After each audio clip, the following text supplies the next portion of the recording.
I really haven't been any solid food in like 3 weeks, so let's see what happens. We ready to go? Yep. Meeting? Got Mayor and Nicole on the line? You were? Yeah.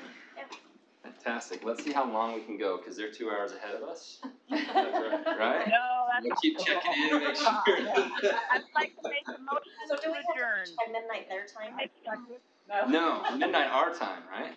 Yeah. All right. Where are we? Can Sorry. you hear us? Can you hear us? Yes. Okay, we're going back on mute. Too late, I already put you on mute. Yeah, that's right. All right, so we're gonna. Do I Okay, need I'm to do back off anything? mute now. Reconvene, Jackie? All right, I never pay any attention. Just wait until there's something I'm interested in. Wow. Item 3.3: Review of Black Ridge survey results. So we have Kyrene here from Y2K Analytics. Right, Y2K? Y2 Analytics. sorry, you're fine. And she's going to talk about the survey that we sent out to the residents regarding Black Ridge that you all had requested a couple months ago now. So let's turn the time over to you. All right, sounds good. So as much as survey research and data analysis gets me going, I'm sure you all can think of better ways to spend your Wednesday evening, so I will try to clip through this quickly. I make no promises. No, so I'll try to clip through this pretty quickly, but feel free to stop me with any questions or comments. The first key takeaway from all of this is that proximity to the reservoir matters for all of the questions that we're asking. So we divided the city into 5 regions. So we have the region right around, I don't know where the pointer is on this, whatever. So right around the reservoir is that red region, that's our immediate vicinity, and then we have the neighboring area. Just outside of that, we have sort of our adjacent neighborhoods, and then our center of the city region, and then sort of our periphery, all relative to the reservoir. So just keep those things in mind as we're going through results. We'll present a few things broken out by region where it's particularly important. So starting with some general questions. We asked residents what type of recreational activities they participate in, and mostly these are activities that are available at the reservoir. So using trails for walking, biking, and jogging, participating in other outdoor recreation activities. Residents really like outdoor recreation. That's probably not a surprise. I think the direction that the city has headed in promoting those things has been really positive. A majority of residents participate in various activities inside the city, including those facilitated by the reservoir. So 41% of residents say they swim in the city's natural bodies of water at least once a month, and 52% say they do so at least yearly. 4 out of 5 residents have heard of the Black Ridge Reservoir, so they've heard some information about it. Sorry. Go ahead. Go back one slide. Yeah. I don't have glasses on, but go swimming in natural bodies of water, right? Yes. So 8%. 8% say they do it a few times a month or more. And 29%. It's hard to do in Utah. That's only Yeah. 8%, not 40. Lots What of did you? months. I thought you Yeah. said you wanted to go 40. So that's 41% say they do so at least once a month. So that's combining those 3 darkest green categories. Yep. Okay, sorry. Nope, you're fine. So 82% of residents say they have seen, read, or heard something about the reservoir. When we ask them to specify what they've heard, that word cloud is just to give you a sense of which words are mentioned the most frequently in those open-ended responses. Algae. Yeah, so we've called out a few that encapsulate the comments fairly well here. My eyes. People have heard that it's extremely crowded and that parking is a nightmare, that it's been closed due to algae, that it was crowded and the water is dirty. They've heard about issues with the algae and bloom and parking in the neighborhoods near it. And then one resident said, we like it, but it does get very crowded with out-of-towners in the summer. Most residents are aware of the reservoir's location.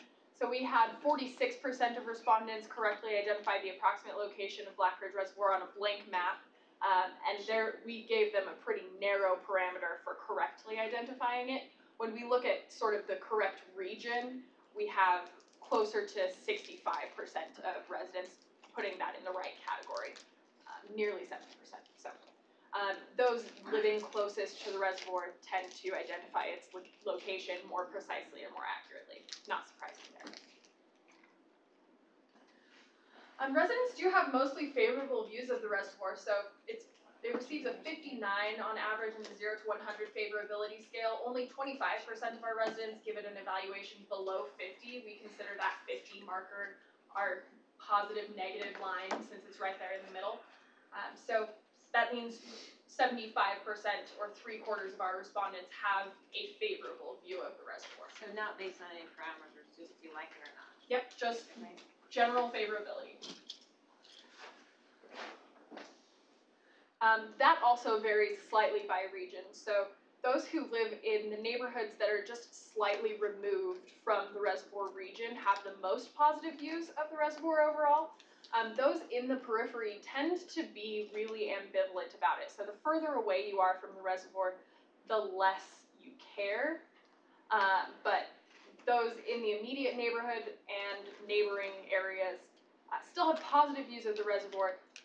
Those that are less affected by the parking have more positive views overall. About 1/3 of residents say they visit the reservoir once per season. So that's combining the multiple times a week, once a week, 2 or 3 times a month, and once a month categories there. 37% say they visit once all season, and 30% say they never visit the reservoir. So we're pretty much split in thirds here between frequent users, very occasional users, and those who never use or visit the reservoir. The residents in the closest regions visit the most often, so probably unsurprisingly there, those in the immediate vicinity of the reservoir are more than twice as likely to visit multiple times a week when compared to those in other neighborhoods or regions throughout the city. And those in the furthest away regions of the city are the least likely to visit the reservoir. So 39% of those respondents say they never visit the reservoir. Visiting the reservoir is most popular in July, so peak of the summer. This is particularly important since that also happens to be when it gets hottest and when algae concerns are the highest.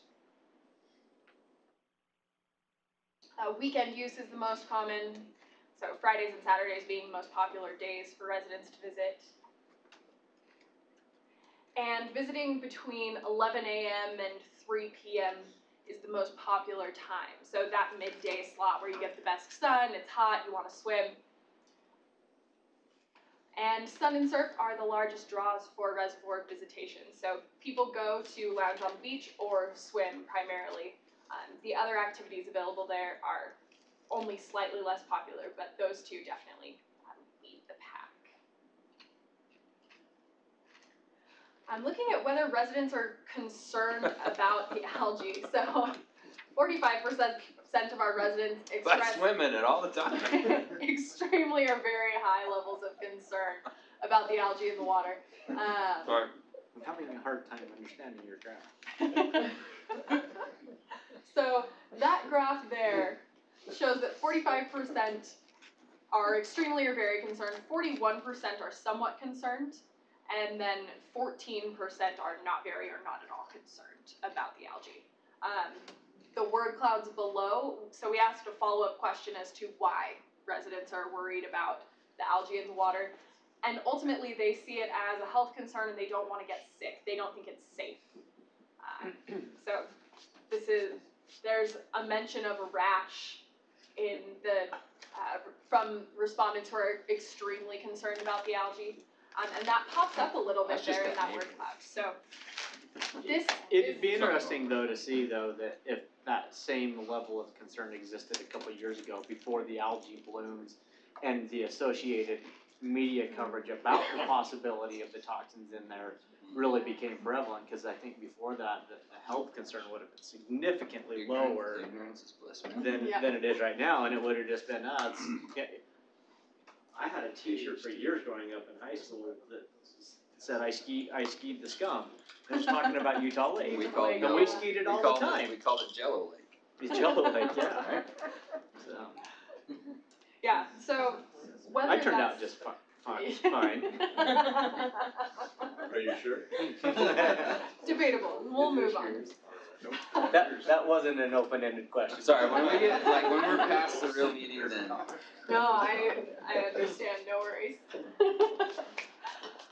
So looking at the activities that residents believe should be permitted at the reservoir, we see majority support for most of these activities. Fishing is the least popular suggested activity for Black Ridge Reservoir, which I think makes sense given the current parameters. But using the trail around the reservoir, using the playground, picnicking, sunbathing, swimming, and then non-motorized watercraft, all of these things have popular support from residents. About half of residents say that they were aware that the reservoir was a source of secondary water for the city. So it's pretty much split down the middle there.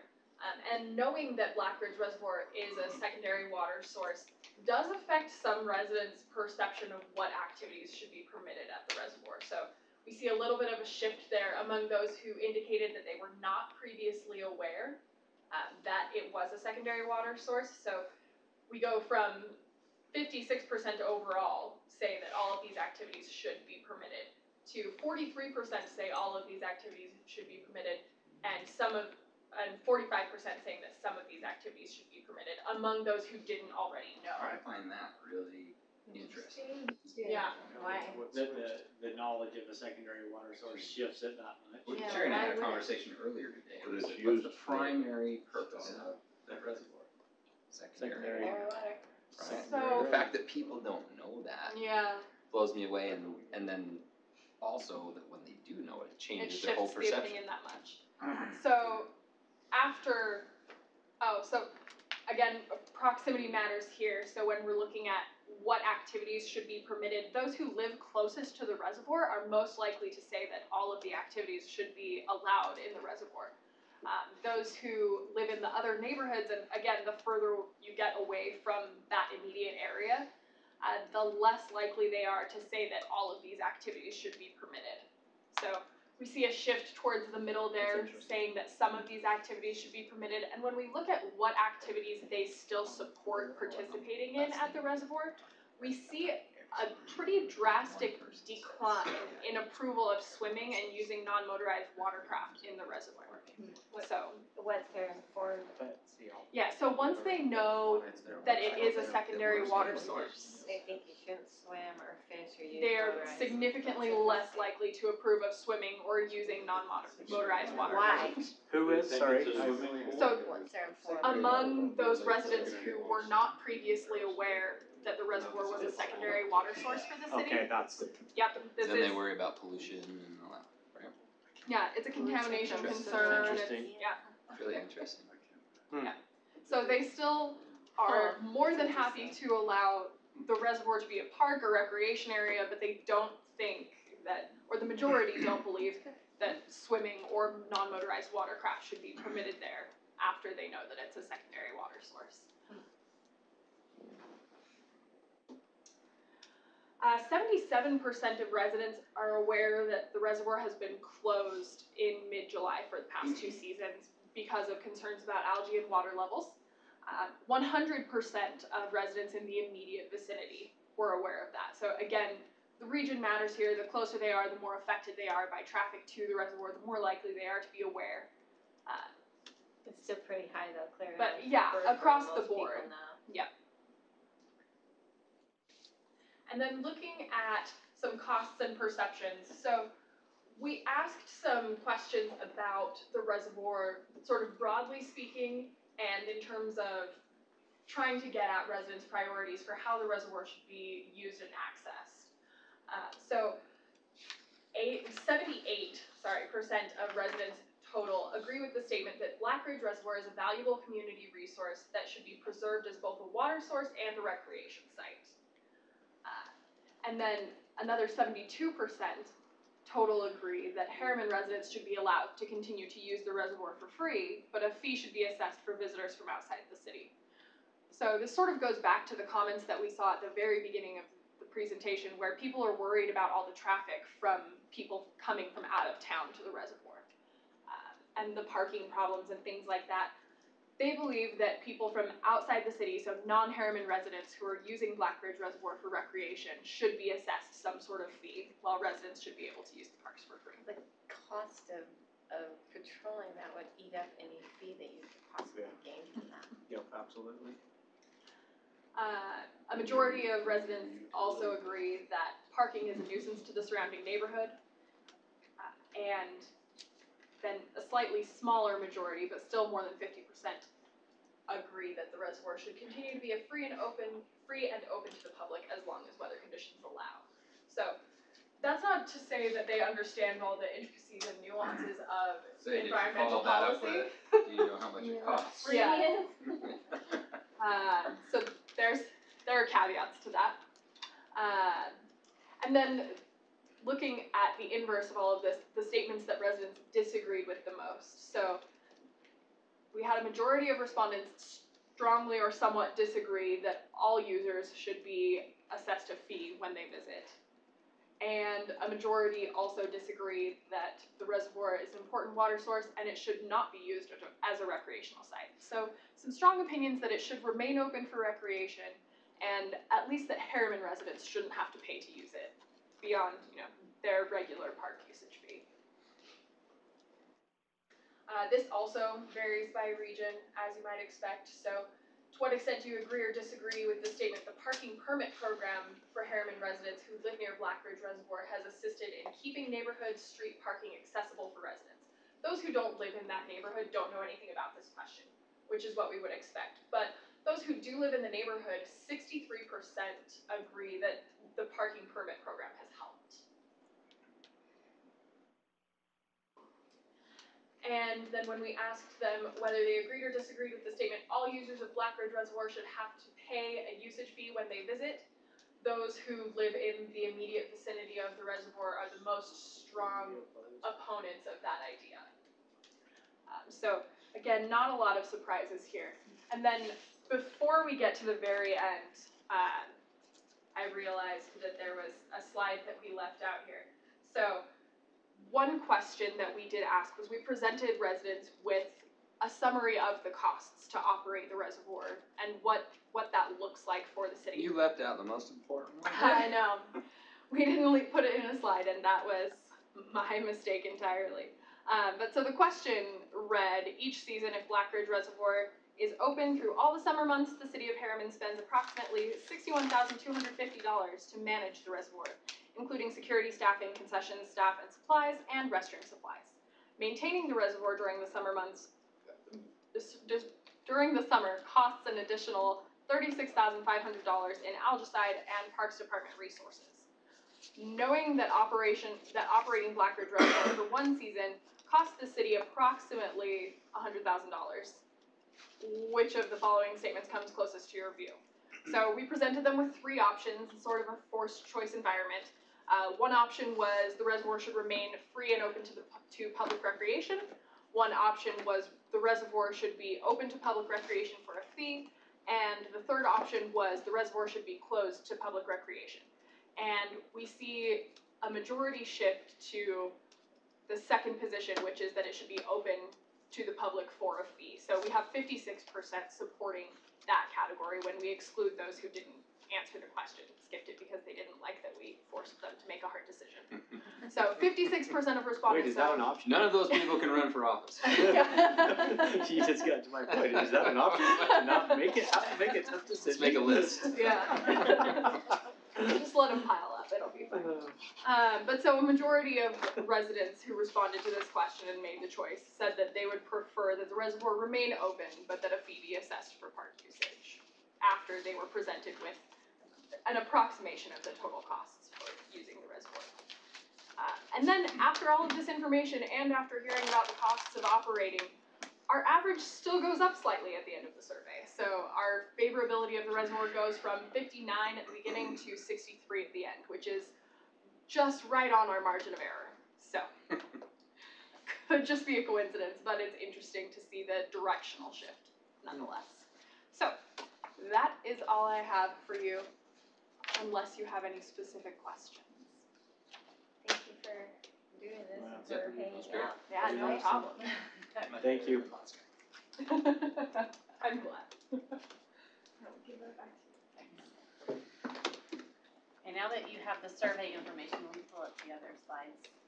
In the staff report, you're presented some numbers, and what we have here just kind of reflects that. And Justin and Chief Carr can probably help answer some of your other questions as far as algaecide and security and all those types of things. Just to update you on the parking permit program, letters were sent out at the end of April. The utilization rates are there on the screen. You can see it's dropped drastically from 2016 when the program was first implemented. We just don't have a lot of people interested in the parking program. They're not taking advantage of it. So just a follow-up question on that. The signs obviously are having the effect, right? Keep other people from parking there, but then it's obviously not an issue. I'm assuming those people are parking in front of their own homes and just not paying for the permit. So Would that be accurate? either that or Chief, do you have those numbers? Because we're only going to enforce that if people complain, and Right. Or property owner says, "Hey, this guy's." The only time that I saw issues last summer when I was up there was on holidays. And we did have someone out patrolling that, so if they didn't have the tags. The other thing we do is if they have a special event, it's put onto a system where the officers can access that and recognize that those cars are there for that event. But for the most part, when we had 2 people up there on the holiday weekends, one was inside and one was doing patrols on parking.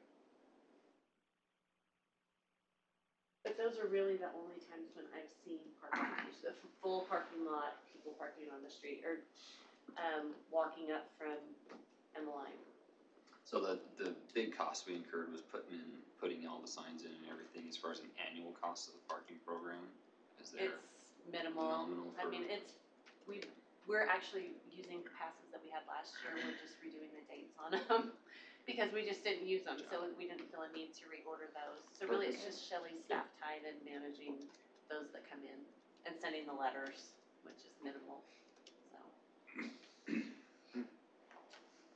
So that's the parking permit program. We're continuing it again this year, and we'll see what our numbers come in at or what kind of issues we run into.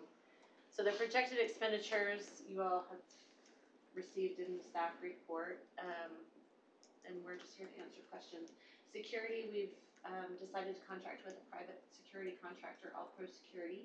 They're significantly cheaper than this guy, and we're gonna see how it goes. They're about $28 per officer, Pro does a pretty good job. and he's running It's a pretty good outfit. 45. We're usually about 45 at this time. And even at that, we were having a hard time getting officers to come work there. So, I was gonna make a comment about that. Or- Given Our only other recent significant discussions. our only significant concern with that is even with security there, before we could handle it internally with law enforcement. We're going to pull, if they need police up there, we're gonna pull that from our daily staffing in the city, so. but if they can mitigate a lot of the Having somebody in concerns uniform before- standing there helps mitigate a Yeah. lot of We're it. hoping that's the case. I mean, we haven't experienced in the past some unsavory folks up there that took the law enforcement authority, the guys working there, to resolve, so. We're hoping that this prevents that.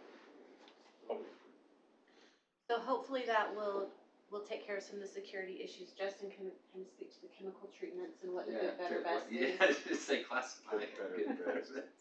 So basically, Completely stand up, sink a little.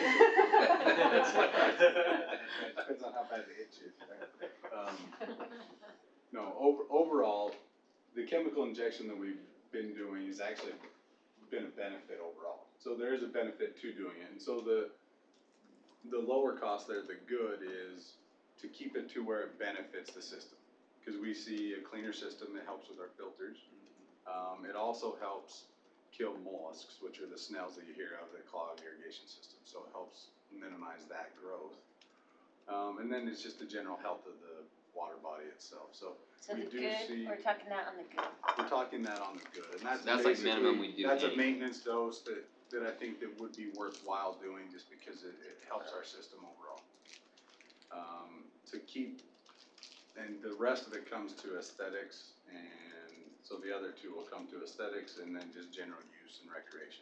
So even if you did the good, that still checks the boxes for it's healthy to swim in. Unless we have a big outbreak. Unless there's an outbreak. And for the most part, it will take away and not let algae growth happen unless they're something out of the norm. And like last year, we saw a big algae growth. And so, and we continued to inject chemical last year at a higher dose. But when the testing was done, the toxin levels were way lower in our reservoir than anywhere else they tested. So it works for sure, but we're dosing it at that best dosage for a while. And even at that level, did it take care of the bloom? Well, it did in our reservoir, but we decided to follow the That's right. county's suggestion, the guidelines to say, let's not allow swimming.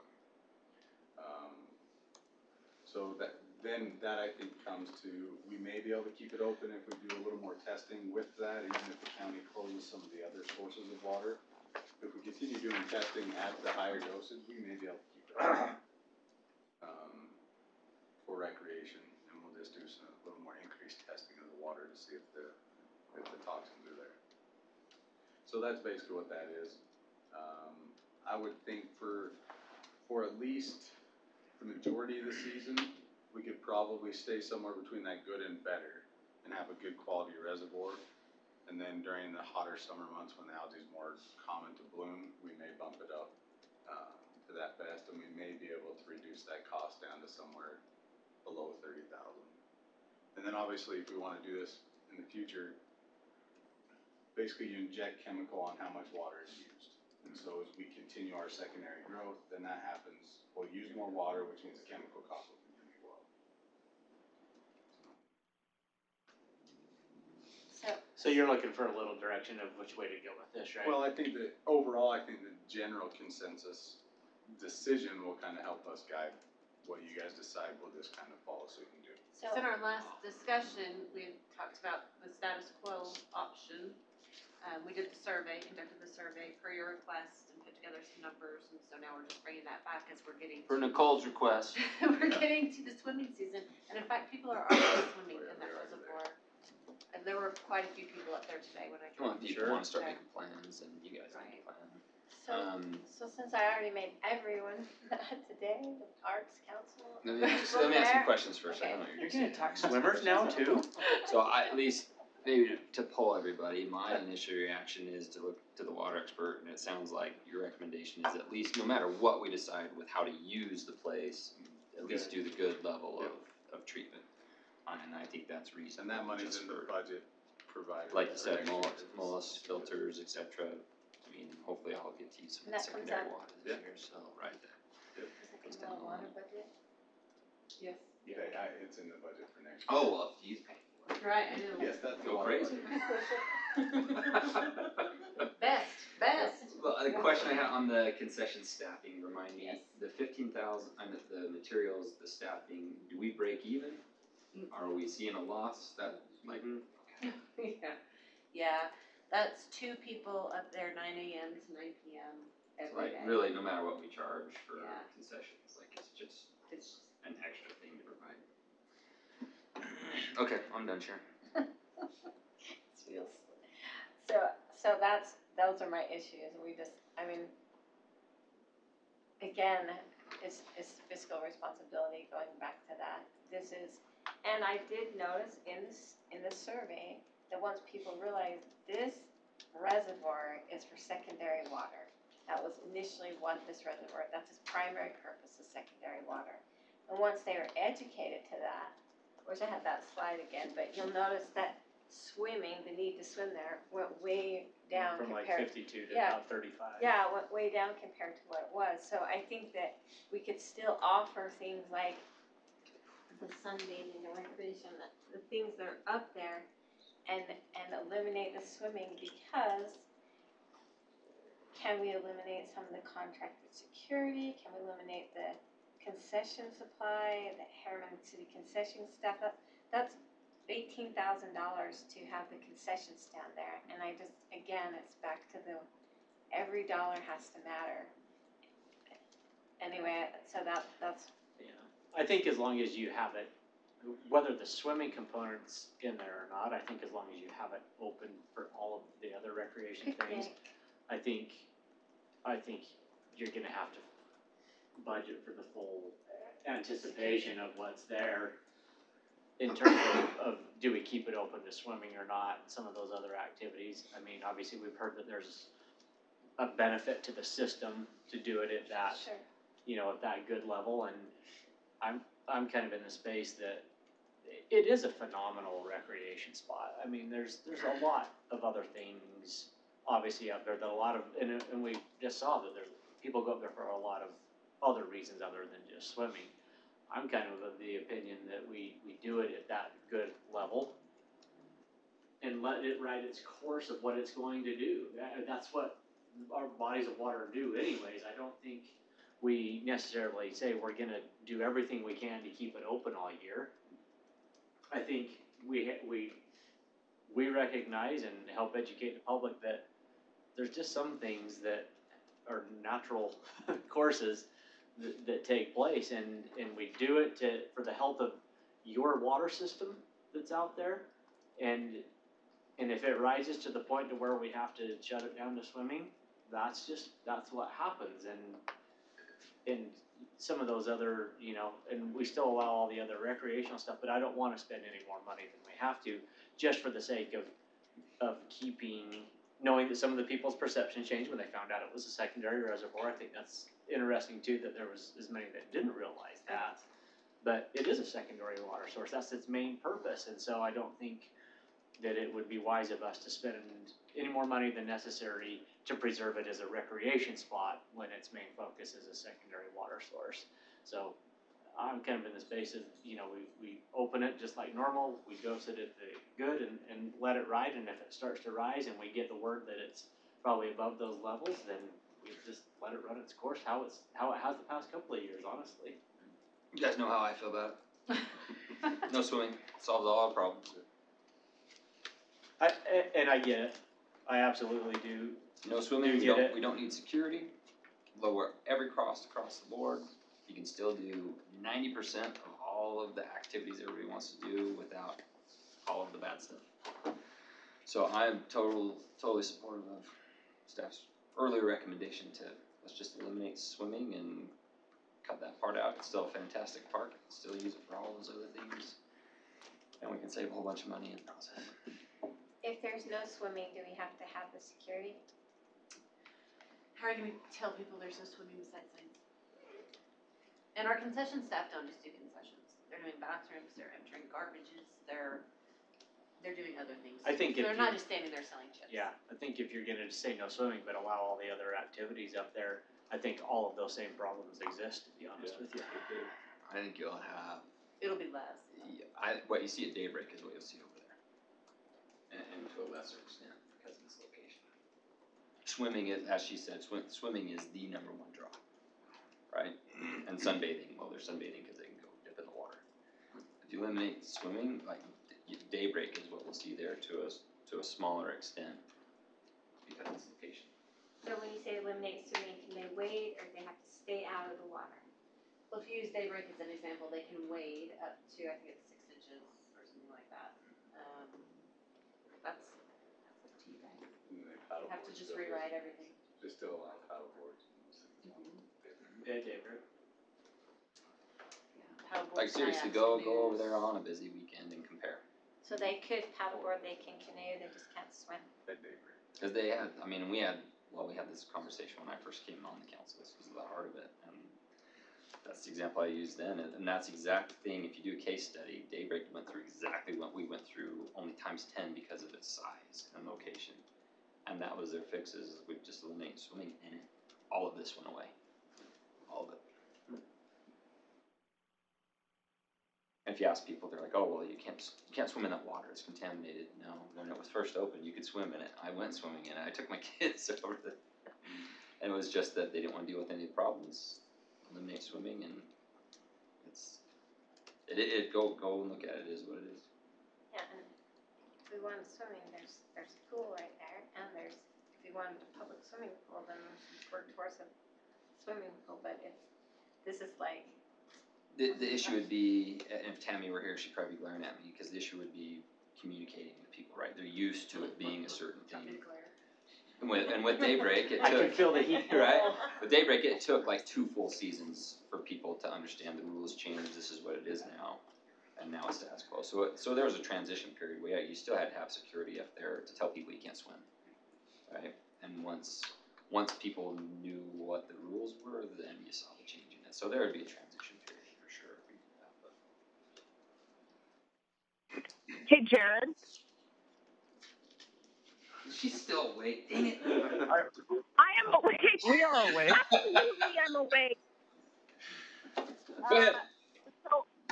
So tell them who's talking so they know. Oh, this is the mayor. Yay! No, I saw this item on the agenda. I was like, thank goodness those two are gone. No, I am opposed to removing swimming from. I think that the parking permit program has solved so many of our problems. I say we keep status quo, go into the season and see how it goes. Mayor? I would concur with Councilwoman Martin. I think that as long as we make the possible risks of any algae outbreak known to the public, so that if we do get to that point, we have to close it down. I think that we should allow the residents to continue to use it. It's gotten much better than it was 3-4 years ago. We're seeing a dramatic. I've gotten so much less negative feedback to the point where it's becoming positive feedback about how it's a great amenity for residents again. So I'd like to see it stay open with swimming, just with that understanding that residents are swimming at their own risk, and if it gets to the point where we're getting recommendations from the health department that it's appropriate to close it, then we're going to close it to swimming because we need to make sure that we're keeping our residents safe. Where are each of you on the dosing level of the algicide then? Better. We like better. I like better, but it's specifically because I think it does a better job of protecting our systems. Not so much I'm worried about what algae is in the reservoir itself, but making sure that we don't have infrastructure problems down the road. Yeah, but I guess, Justin, can you talk? My understanding is doing that at the good level gave us the benefit we need. We don't have to spend the extra Yeah, it does. $8,000. Yeah, I think we could accomplish keeping our system healthy at the 16,000 or the good dosing. Oh, well then I'm supportive of good. Yeah, I concur. If we could do the same, keep our You guys need to go in infrastructure different rooms. Mayor's only agreeing with Nicole because he's sitting right next to her. Go to a different room. So, you guys have direction? Yeah, I'm good. Right. Guys good? Okay, did we answer all your questions? You're just making fun of us at this point. Yeah. They act like that's different than any other. What's your point? You do realize that we can see you, right? That's different. I gave you a thumbs up a minute ago. All right, we good on that one? Yep. All right, moving on. Yes. 3.4 water impact fee adjustment. And I have a resident out here that wants to make it. Which one do you want first? Let's do the Coles. It was just a single site, yeah. So this is Kevin Coles, so he's been gracious enough to stay here all night. So if you guys have questions for him, that's great. But so we're going to talk specifically about kind of his situation, but this might lead into more of just a general discussion on how you want to proceed with these types of things as they come through. So kind of a background on his situation is he is currently being supplied by a well. He currently has what's called a temporary water right that's being pumped out of this well. He's been on a temporary water right for plus 20 years, something like that. The rules of the state engineer, if you have a temporary water right, are if another source of water is made available, you have to connect to that within a certain period of time. Now they have some stipulations of hardship and those things that allow you to file for extensions and those types of things, which he's done, but those extensions are no longer going to be permitted. And so his deadline comes up May 31st. So he has to be, at that time, he'll no longer have a water source. Do they physically shut down that water? No, it's more of a, What happens so basically he doesn't have the right to use it anymore. Okay. I don't know exactly what happened, but I think there's fines and those types of things that can happen. Yeah, and so basically there's fines and other things that the state can do.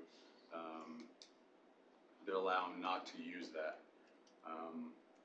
And so he's kind of stuck. The biggest issue is, as you can see, he's on 0.88 acres. Our impact fee is based on size of lot to be equitable. The larger the lot, the more water you have a chance to use. So his fee to connect total would be $10,545. And he's in a situation where he's somewhat in a hardship, and wife has some medical issues and those types of things. So financially, he doesn't have the ability to come up with that money right now or in the foreseeable future. And so basically, he's kind of stuck in a rock and a hard spot. This is kind of the first time we've run into this situation. We're going to talk about one right after this where they're just asking for an adjustment based on the situation of their lot, not necessarily they're stuck in a hard spot where they have to connect. They don't have another water source, and this is where they're at. So kind of speaking for Kevin, he's kind of just asking, what's the council? Can you talk to the impact fees, two different parts, the indoor and outdoor? Because I guess point at it. Those two are obviously. Yeah, so we'll talk about the options here. So basically, like I said, our impact fee is based on lot size, and then there's also components within that. There's an indoor component and an outdoor. So an indoor component is basically the same across the board. The outdoor component is what changes based on lot size.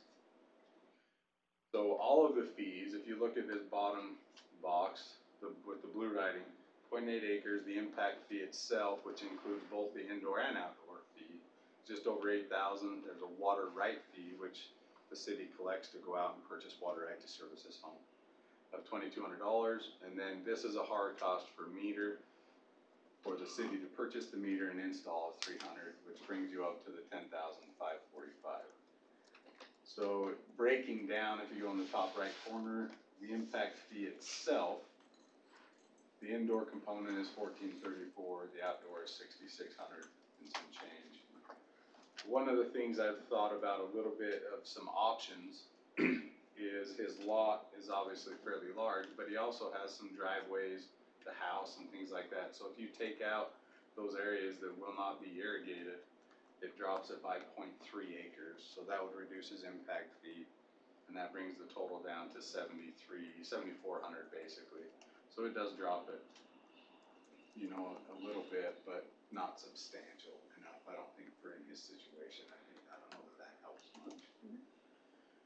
So in the ordinance that the city adopted, when the impact fee was adopted, it does allow the city council to make any adjustments based on circumstance to the impact fee. So basically, we're just asking what options is the city council open to looking at? Is it open to adjusting the fee and then giving him the time to pay it back, like giving a monthly fee that he has to pay over a certain period of time, those types of things? Do they not want to adjust it and still allow him to pay over time? So it's kind of a discussion thing. So is all of the rest of the stuff outside of the driveway and house and stuff, is the rest of it landscaped and irrigated? The backyard, the site is that's a right of way that. Yeah, this is a driveway. That is to the lot above me. I don't have anything going in there. Okay. Dirt, gravel, It's Yeah, gravel. so inside here, it's basically gravel and dirt, That's all the gravel, driveway dirt, right and then there. the house. So the side of the house and the back and some of the. So most of this back here is irrigated, right?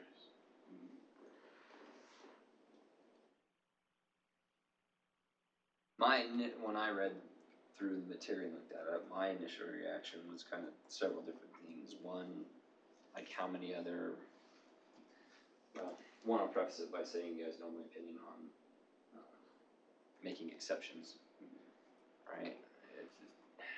I don't like it at all because it opens the door, right, for everybody. So the first thing is, how many other similar situations could there potentially be? How many people are connected to wells? There's a lot of people in the city connected to wells. So, and are in this same situation, temporary water rights. in time, put myself in the same situation, that's difficult to all of a sudden be told, hey, you gotta come up with a bunch of money to. Especially when you have a water source that Yeah, you used it's for not your years and fault, years it's and nothing years. you did, it's nothing. It's just because the city's developed out, now there's the ability to connect there. Circumstance, but then, as Sherry's pointed out many other times, say with the roads that we're dealing with, etc., everybody else pays the impact fees. Yeah, so then the finance part of me came in and thought about the two options you just said. Well, when you go to finance like a medical bill or something, first thing is, well, if you can pay it up front, you get a discount. Then if you can't, either do one or the other, get a discount and stretch payments out over a period of time. Personally, I'm definitely open to the discounted option. I think that's I think that's justifiable, and if similar situations came up, we could easily do that for them and say they're still paying an impact fee, and this is the rationale why. And I think I'd go and consider both the discount and A payment option. Yeah.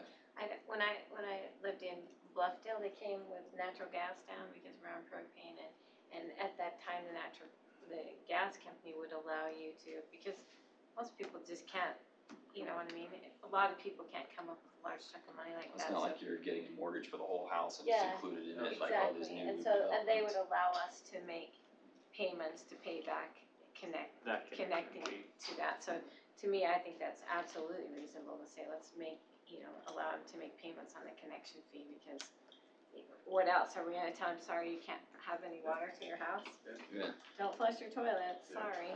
So again, Justin, on the water right fee, that's a Long-term hard cost that the residents. city's So when gonna we're have talking no matter about what. long-term payment plan, Yeah, so we have to basically purchase the water right to service any home. So, I mean, will we have to go out and buy water rights specifically for him? No. In the future, I mean, basically we collect it so that we can buy water right as it becomes available.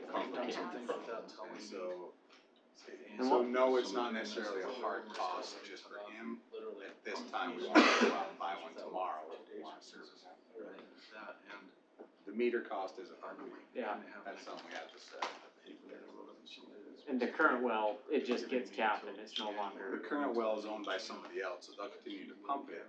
He just can't he doesn't have the right to pull his water out. So it's a community well, he has to own rights in that well to be able to use it. They're not gonna allow him to have that right. well, at this point, it's on somebody's desk and they just want to. Cause it's a permanent right for them. But We have a permanent right too. And I think it's reasonable to say this is all area that's not gonna be utilizing, because we're already charging for the house, we're charging the $1,400 for the house. And so if we extract that out, plus the gravel driveway and things like that, that's not gonna be utilizing water, I think that calculation makes sense to say this is the area. Do we know what the area out to the start of the driveway is? Right here. Uh-huh. Just weed stuff that I have to keep down, it's not. How much area, cause That's firstly, it's 33 feet wide, the right of way, and the length of the lot.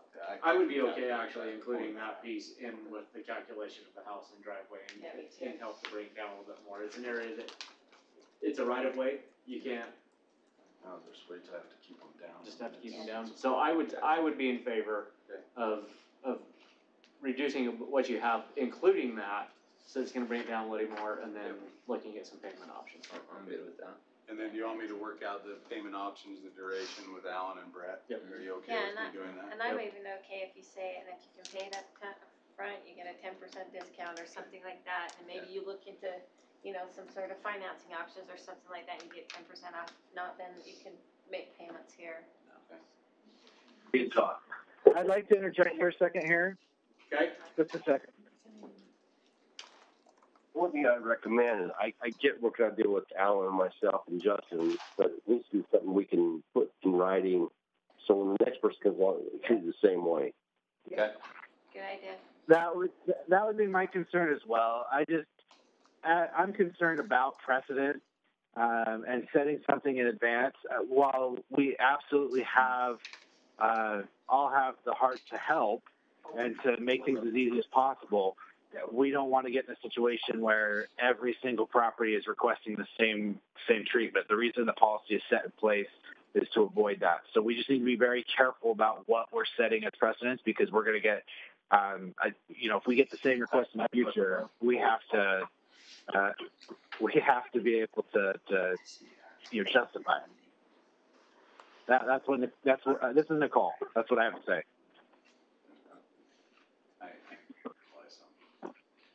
So is the recommendation that you verbalize it and bring it back to us to kind of set in stone? Is that what I'm hearing you say? It needs to be in writing, and we need to understand exactly what precedents we're setting, because we're going to get the same request in the future. We'll have to treat it the same.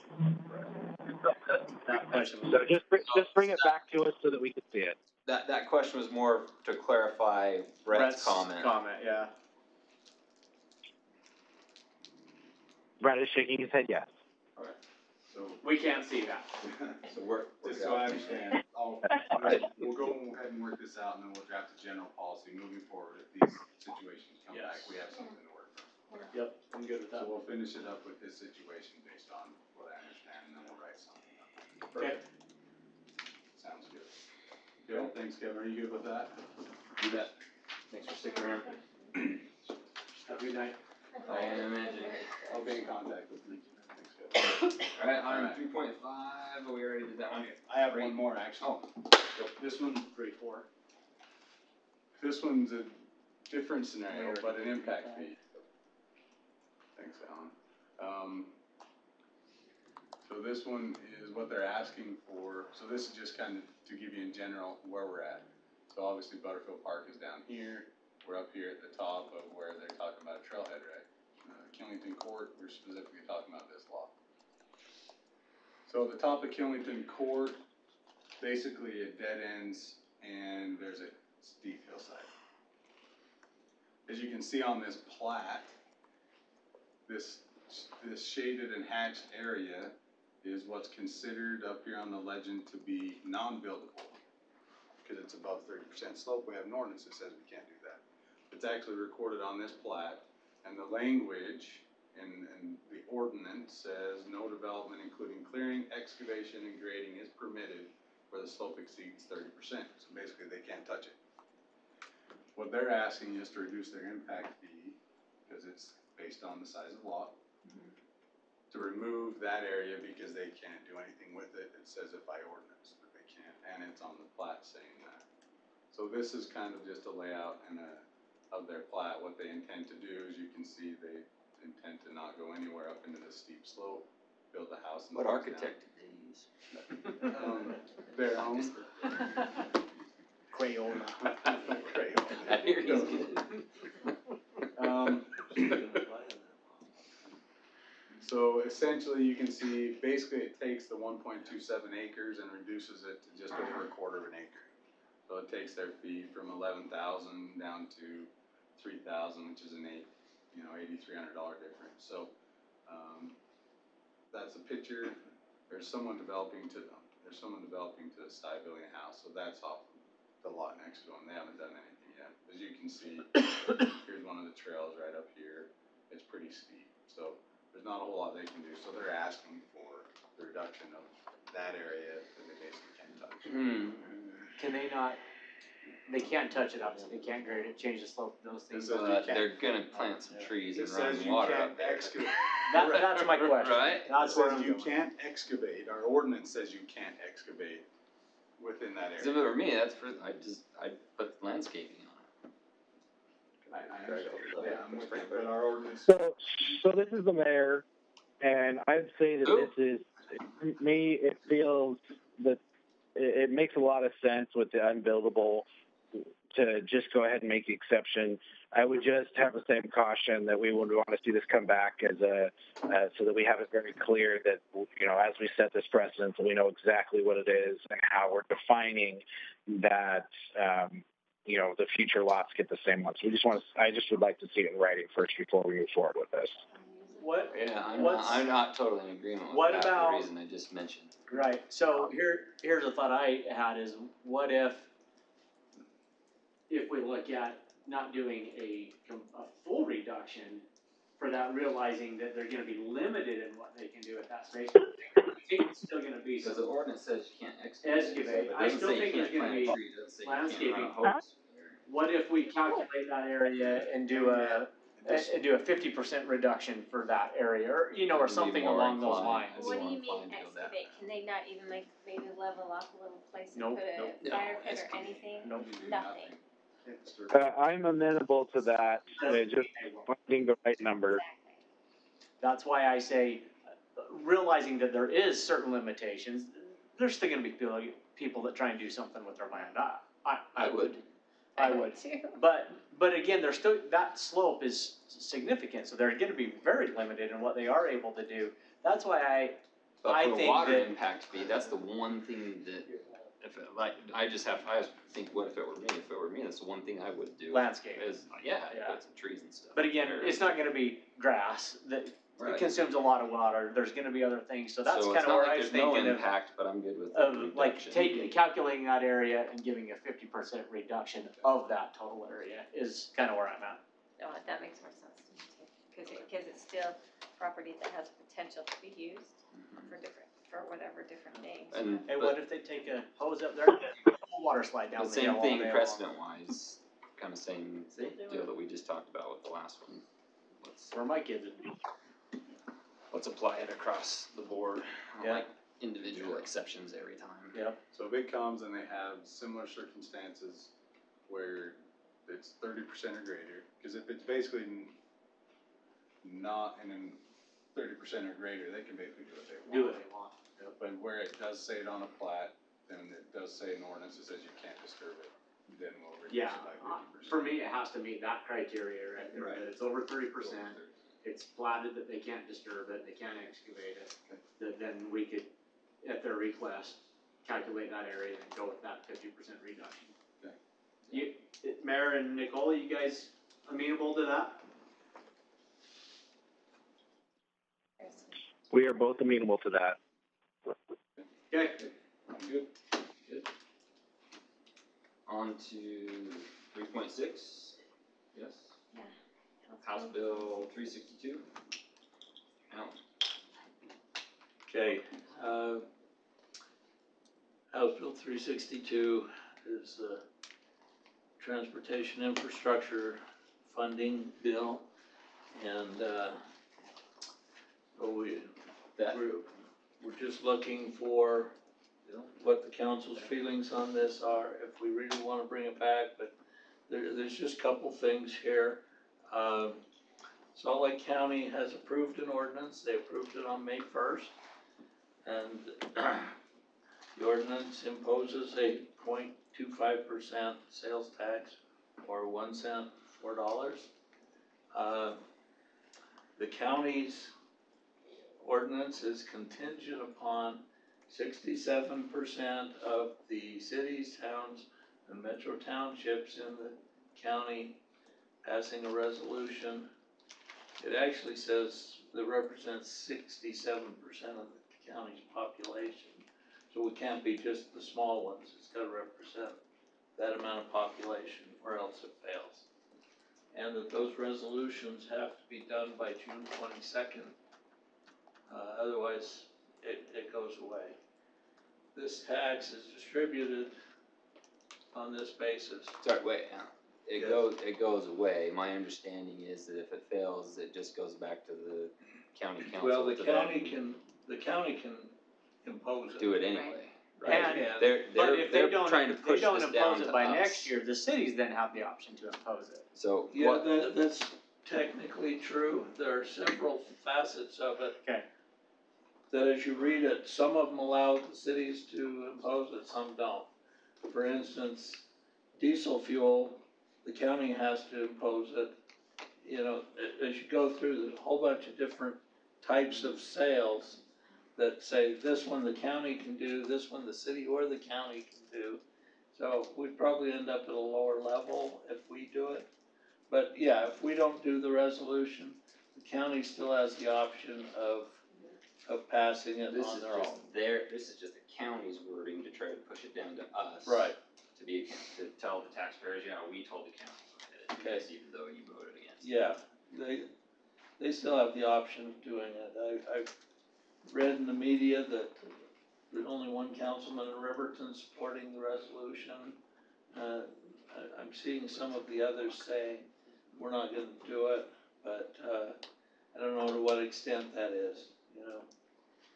I think some of the townships were trying to organize to oppose it, but I'm hearing that. So, I'm hearing. Alan, I've got a question. Already approved their Yeah, resolution. some have already approved it. Yeah. My personal opinion is that we're not required to do this resolution. No. They're asking us to, just like the Jordan School District asked us to do a resolution to support their bond. And I'll say the same thing now that I said then. I don't feel that that's our place. I don't feel that we should be taking up any of these optional resolutions that are political in nature. That's not what we're here for. I don't think I have a question. We should even take it up. Yes. So, Alan, can you help me understand when it comes to these funds and what they can be spent on? What percentage of them can actually be spent in our city? Specifically, the portions that are directed at transit or directed at maybe state roads or things like that. Can you help me understand what percentage of that can actually come to our city? Because we only have the one state road and we don't have transit. Well, this will be distributed, 40% to UTA, 40% to the city, and 20% to the county. And what can the county spend that on? Well, you can expend it on anything you can expend B&C road funds on. So it's all your roads, new construction and maintenance, curbs, gutters, sidewalks, anything to do with building or maintaining a road. But we're immediately taking a 40% cut on the tax from our residents. 40% of that is guaranteed not to come back to our city because it's going to transit. We don't have transit in our community. Well, yeah. You're gonna lose 60% of it because the county's not gonna spend any money here. Thank you. But it's the same thing, you know, it's just. So now the county's asking for us to support them passing a tax increase that 60% of which cannot be spent in our city. So for me, that is a big concern. Yeah. I know Councilwoman has something to add here as well. Just a second. And don't forget that the first year of this, if they enact this by July 1st, the first year of this, 100% of it goes to the county.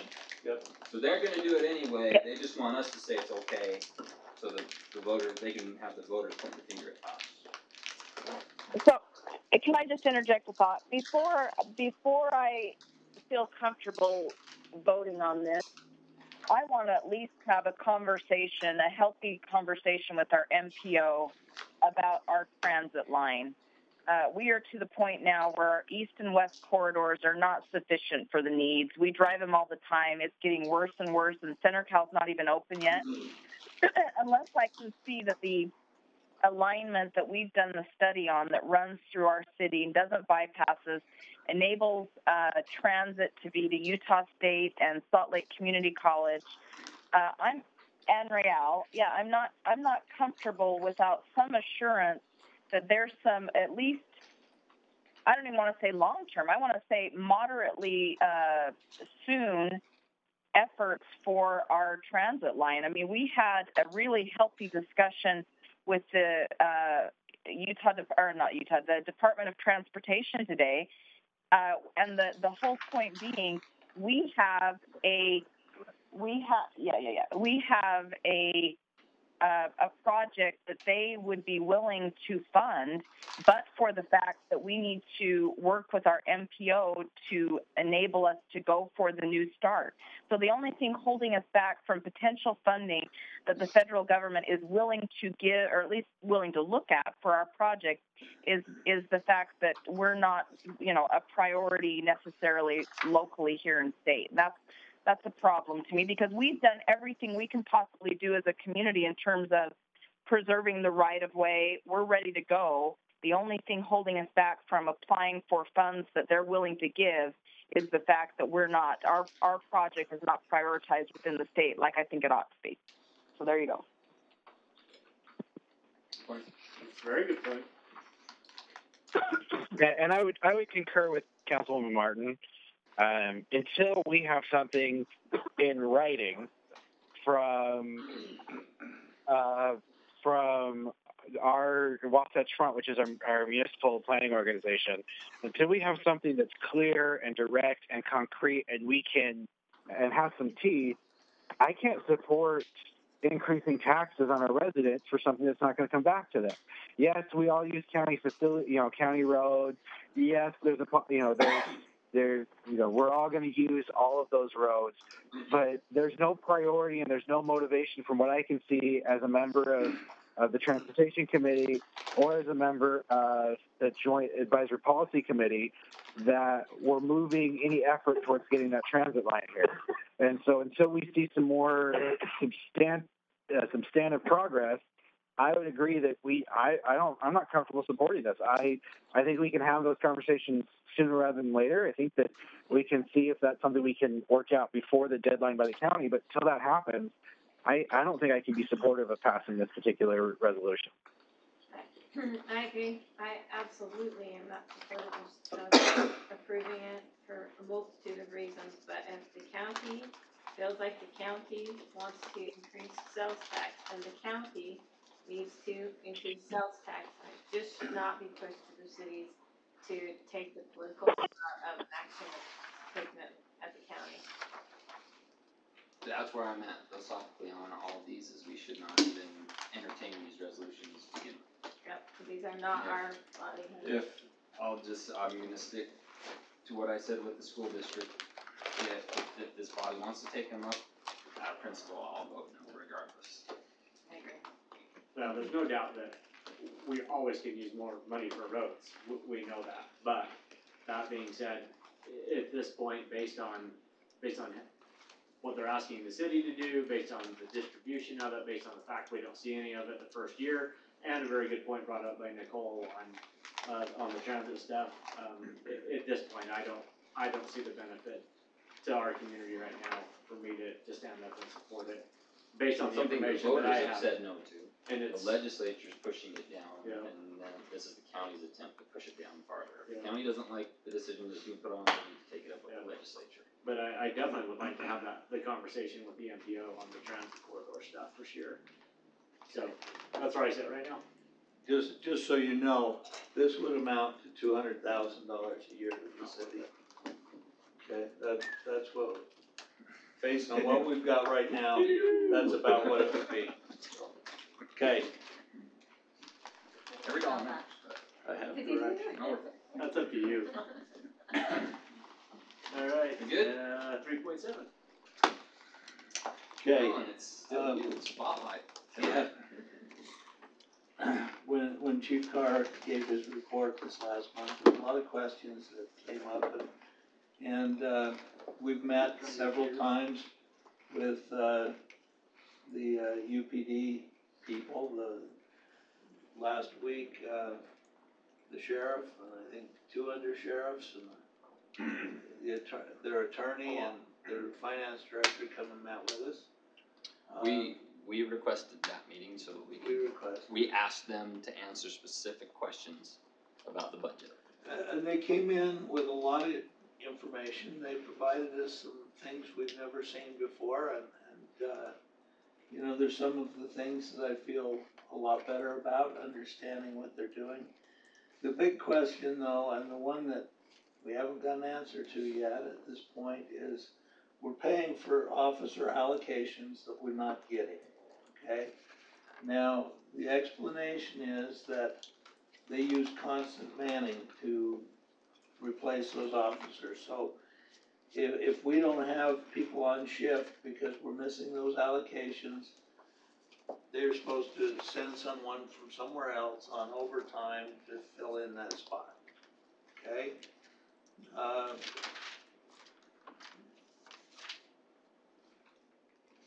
We don't believe we're getting all of that.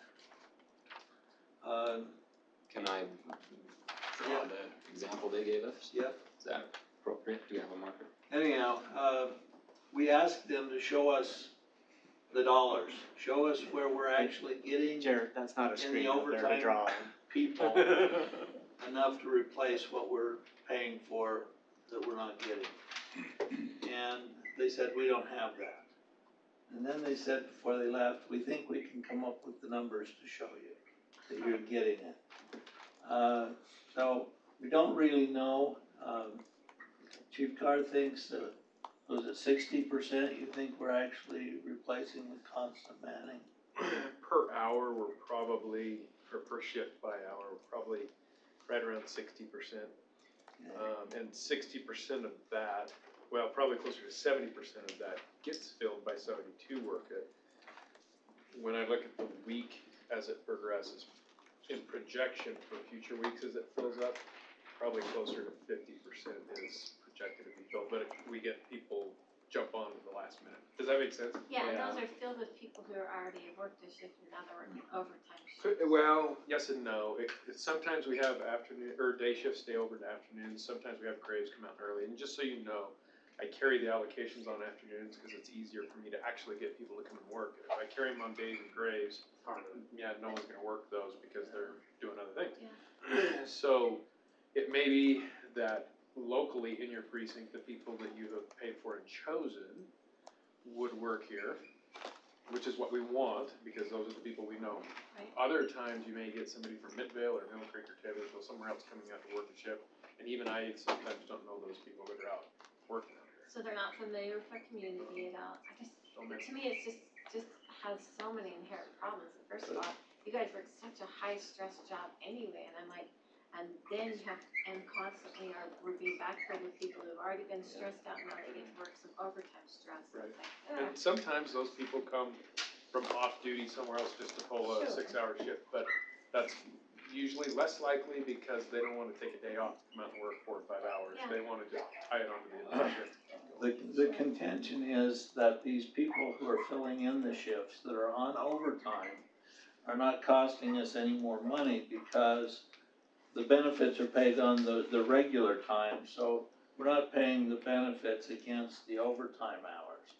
We're not paying. And all of the equipment we paid for. Yeah, so you know, they're telling us the hourly rate is fairly close, but you know, we're asking them to show us what you're doing. Yeah. So a quick question, a quick follow-up question then. I guess what was, so you said you got some of the answers to the questions that we've been asking. What was the reason to why it took us so long and so much effort to get the answers to those questions? They don't have enough staff. That's what we were told. That's not a good enough answer for me. I'll be completely honest. That not enough staff. When we have a resident that comes in here and doesn't get the service that's provided, and if we give them the answer that we don't have enough staff, they're not going to be like, "Oh, okay, good day," and walk away. You know, especially in the police service, yeah. So for me, one of the biggest frustrations I have right now is the fact that it took getting to this point to request this meeting with the upper brass of UPD and the finance director. Well, let me interject. It's not just that we requested this meeting, it's that the other cities are now asking similar questions and there's a lot of heat being put on for us to get to, furthering my point.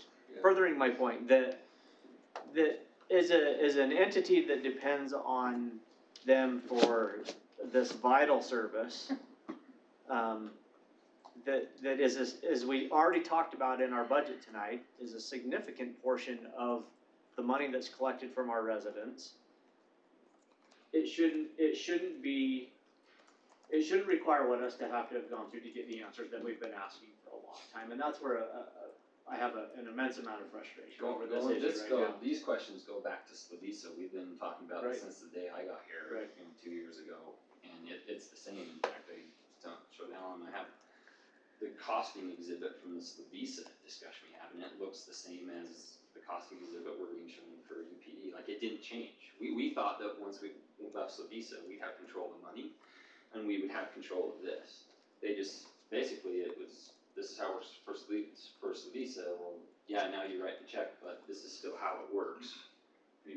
still give us that money and we still tell you what you're going to do. So we have no better control over that money right now than we did before. Other than we can say, we're not going to pay it, or we're gonna do something else, or those options can be on the table, I guess, but the issue that we have immediately in front of us is the same we have with our budget. The budget is due the end of June. Mhm. So there's 2 UPD board meetings left, the 17th, and then of May, and then June 21st, I believe, is where it'll be adopted. Final adoption. And by the board adopting it, then they send us our bill for the taxes that we collect, and we get this. And the new budget does include 1.5 more allocations. So we will spend an extra $200,000 a year for the budget for UPD, whether or not we get that 1.5 officers. It will actually just come back to us supposedly in the constant manner. Has there been any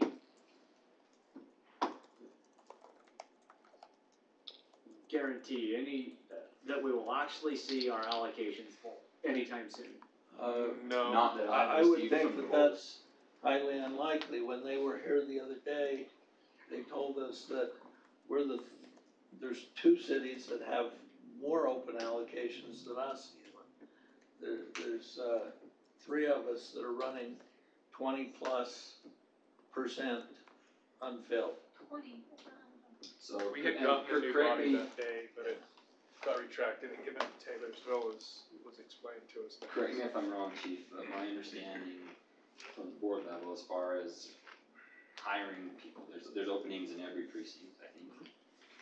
And they just don't have enough people. It's what Alan had described, the same trouble the city's having. We're at full employment economically.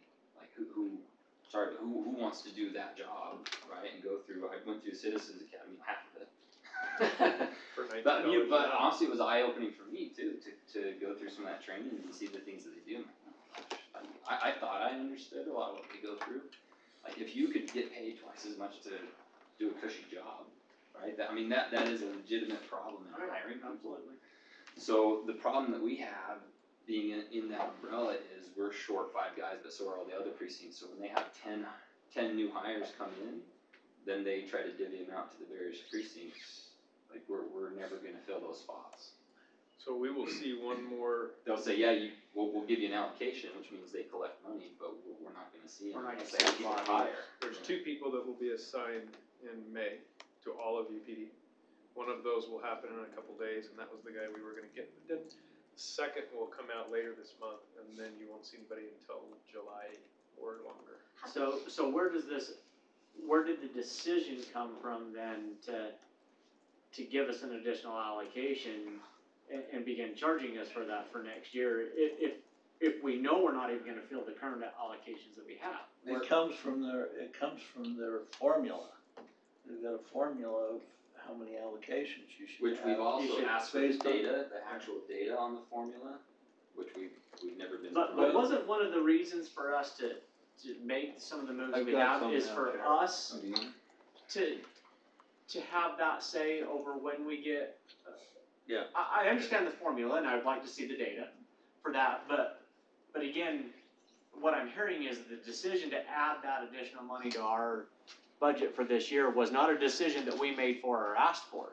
No. It was one that was just made based on a formula. Yeah. And my understanding is one of the moves of creating HCC was that gave us basically the power to say what our staffing level was gonna be and when we wanted to pay for more or not, but that's not what I'm hearing right now. Well, the half officer by itself was only done to even it out because they didn't wanna have half an officer. So the formula is, yes and no, it's a formula. It was requested of me to make a request to get out of the half officer because the accounting system doesn't work so good for that. So that was one of the reasons we did that. The other reason for the other officer was to keep us on a futures schedule that we can try and get away from just having 2 guys on a shift. So 2 officers, and that's probably. That's assuming that we'd actually. Well, I get it. And that's I get a it. whole different Right, conversation. we need to fill those. And to be honest with you, you are in a deficit that if I showed you, it would be hard to recognize. You, as are very far behind the power curve of putting officers on duty. In your city, you were at .5. And to compound that with us competing with other precincts, UPD wide, we're always gonna be, honestly, probably not top priority in getting those bodies to us, but we're always gonna be down a few, Well, when we're in the full pool. by the I guess. statistics they've given us, and there's been some question whether the statistics are correct, but they show that our call volume is way lower than anyone else. So it's likely that the officers that come on are gonna go where the call volume's higher. And you just hit exactly what I was alluding to, is the fact that I feel like we're always going to be third or fourth priority. So let me just clarify this in my mind. So, and you can tell me, for how long, and it seems like for a long time, we have been paying money for things for officers that we are not getting, and then now they're asking us to pay even more money for more officers we're not getting. Yeah. So it seems like we're paying a whole lot of money for something that we're not getting. So why are we doing that? Well, this was the crux of our ultimate meeting with them. We've been requesting this information forever, right? Are we getting what we're paying for? Alan's asked it, I don't know how many different ways over the last 2 years, to the point where I finally stepped in and said, look, we want to meet with the finance director and the sheriff, and we ended up with 10 people in here. Basically to tell us this, which it sounds like they've changed these numbers again. So let me, and you guys correct me because I've gone over this a million times, but in that meeting, I said, part of the issue is that we're being told something different every single meeting. The numbers change. Going back to Slavisa, we had Andrew, who felt a stand-up guy and gave us the information that he could, but we were told that a new officer cost $95,000 plus $20,000 for training. So what does that work out to be? 125? 115, yeah. right? Well, then soon after that, we were told, oh no, it's a new officer costs 115 plus 20,000 for training. So now we were at that number, and then I come into the board, go to the first finance meeting in January, and they said, no, new officer costs 135,000 plus 20,000 for training. Was it, really? And when I said that in this meeting last week, it was met with this exact same reaction. There's no answer to it. So they said, well, fine. They didn't have any response to it at all. They didn't have any data to give you to back that number up. So, then we asked, they just went with this number, said, well, it's really the 135 plus 20,000 for training. And then they gave us this breakdown, that it's 96,000 roughly for salary, benefits, etc. 14,000 for equipment, radio, gun, etc. And finance director threw in the fuel and maintenance for the vehicles. He said it was included in that. And then over 24,000 for a new vehicle. So for every new person that we're told we're supposed to get, this is what we're paying for. What we're getting, maybe, depending on availability, is, guys filling in overtime. That an average of $45, $48 an hour. And our question was, how does this equal out? And one of the things to consider there, that $45 is typically accurate if it was a topped-out officer. Now that slides dramatically if it's a new officer from another area that's making $19 an hour versus 31. That he will be paid or she will be paid much less than what you would, of course, be billed. Depending on who it is. The answer that we got, that I wrote down, so again, those of you who were there, the answer that we got was, well, quote, it evens out. Yeah, it averages out.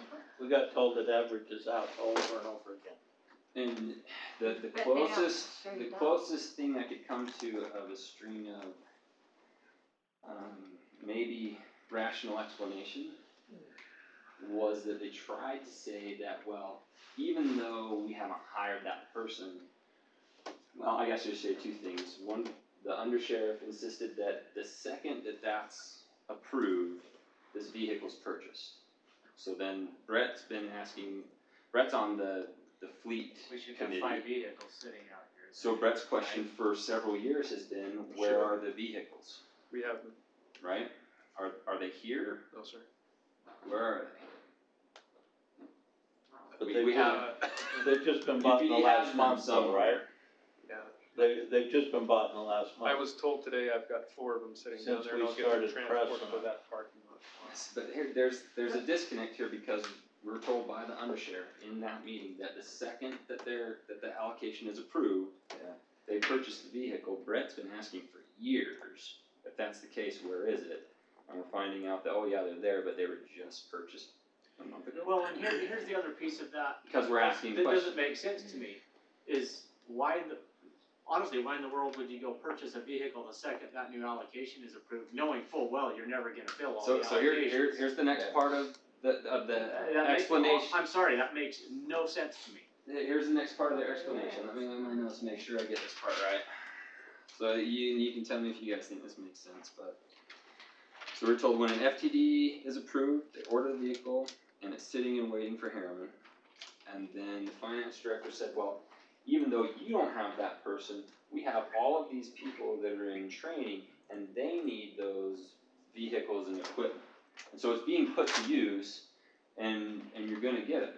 But right before that, they said, you're not gonna get these people that's divvied out amongst the precinct. There's still a huge disconnect, right? Even with the whatever ones we're gonna get, we're gonna be 5 short. My understanding, right? So we're still paying for 5 of these, and the explanation is that, well, they're gonna be in training at some point and they'll be utilizing this stuff and you'll get it in the end. When was the last time that UPD as a whole was at every allocation full? Chief Deputy Hudson told me that was some number of years ago when we were full for a day or two, and then we went. Okay, so some number of years ago. So based on what Jared just said, is that those vehicles are bought and those people that are in training are gonna utilize that equipment. Right, I'm saying between. But what I just heard was it's been some number of years before we've been at full staffing, so how could that? Since I've been in Herriman, we have never been at full staff. Okay. Then the other thing. So how, but my point is how could that be true? That all of those vehicles are in use, that they're purchased and in use by people that are in training when we haven't been at full staff across UPD and in Herriman for years? And in the Herriman precinct, because we're solely F-150s, those trucks don't go out for training purposes. They use some of the old SUV or the only old ones that sedans. use trucks. And we pay more for them. And it's because, and that is a valid thing, we need those trucks to access the areas, but I don't let those trucks be used during training, so they will use an old sedan or something like that for those guys. So that doesn't work. But Our vehicles aren't used for the that. first year has a new truck in it, but every year after that, so if you've got an allocation that's not filled for 2 years in a row, you're paying for a 25% of another truck in the second year. Because every 4 years they turn them over, and so. So now we've paid for a truck in some of these allocations. Yes. And now another new truck, Yeah, because so the first it's one like- never even got used. Yeah, Yes. now if you're going to be paying for them in the second That's year, awesome. you will And be the trucks paying are part of sitting the there, but they're not. second vehicle. So I guess the crux of it, and we have even more data to go over if we can, is that it's the same, to me at least, it's the same frustrations, Lisa. Like, we're still asking the same questions, we're still getting the same answers. Where I felt we got to in this discussion was, I don't want to make sure I word this the right way. I don't want to say admission, but Acknowledgement? acknowledgement. That's a good one. Is an acknowledgement that they're making things work operationally. They're figuring out how to make the police precincts work. The board, which they call governance, that makes the rules, is made of 13 members that don't agree on anything. The controlling amount of which, 7, I would say, are county-centric. it's, the lines are kind of clearly drawn, 7-6 counties versus cities, with like every decision that I've seen, and being on the board this year, but also going to many meetings over the last couple of years, like it just, everything falls this way. And what they said was that, well, the board has always said do it this way. And I said, well, the problem is, and the reason that all these cities are upset, is that you're telling us, you're giving us these costing exhibits, or I'll give you guys all the copies, that say you're paying for this, but what you're really getting is this.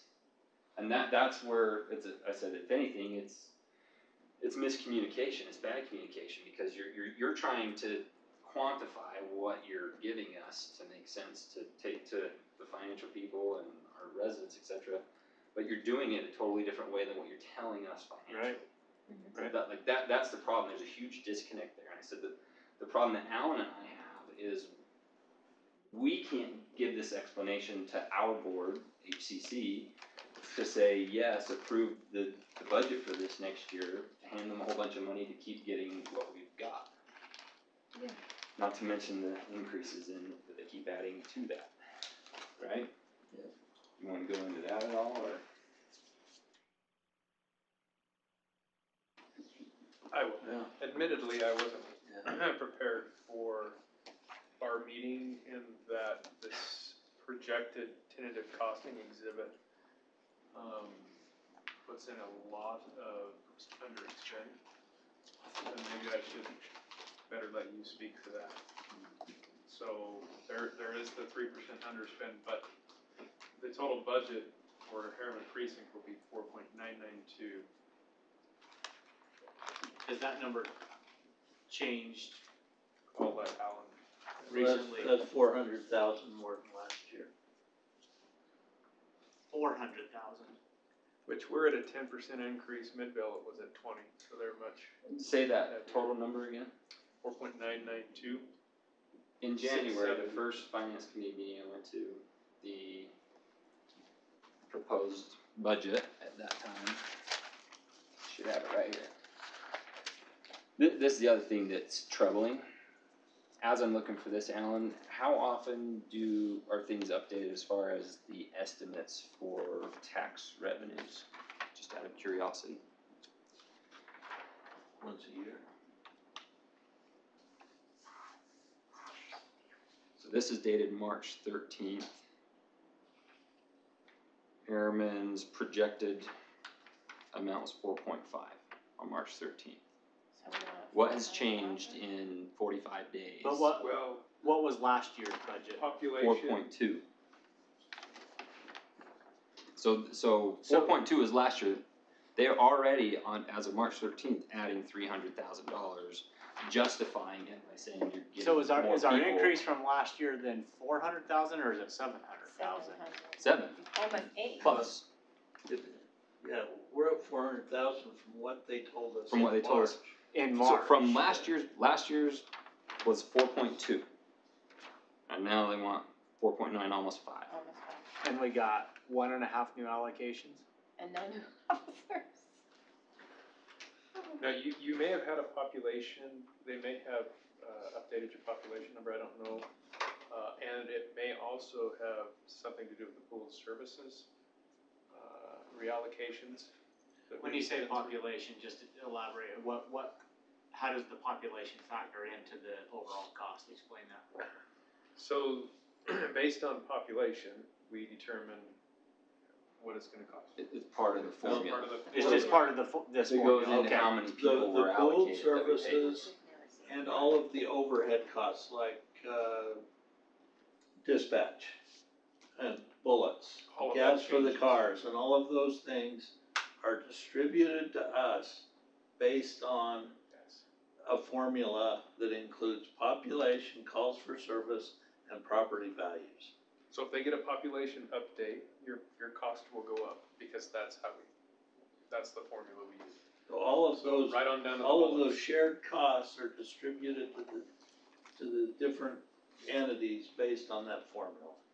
But Now, we there don't, was some- you just talked about population, calls for service, and Property value. and property values. There was some Okay, other. so we know we're gonna have an increase, obviously, in property values and calls for service. I'm guessing, as we talked about formula, we don't know exactly what that formula looks like. Yeah, we do. Okay. But I also heard a few minutes ago that we're not gonna get new bodies because we have such a low call volume. Well, that and there's no bodies to get. Right. I mean, ultimately, it'll be July, the first week of July before we'll see 15 for all of UPD. And by then, some of those are gone because they go to other agencies while they're here, waiting to be picked up. Mm-hmm. And on to another point, there was some reallocation of pooled services, just to be fair, that was the DEA. And we had a discussion about that. Should have been run through the board, Councilman. But that was 38,000 for That comes back to DEA. this governance thing that, sorry if I squirrel too much, No. but decisions are being made on what to do with money, By the sheriff. not at the board level. Right, and that's one of them, this DEA task force, How is that possible? Well, I think This is what I've been trying to figure out, so let me add this a little bit. Last meeting, the sheriff presented her proposed budget to us, like the president proposes a budget to Congress. Versus, I mean, it just seems weird to me.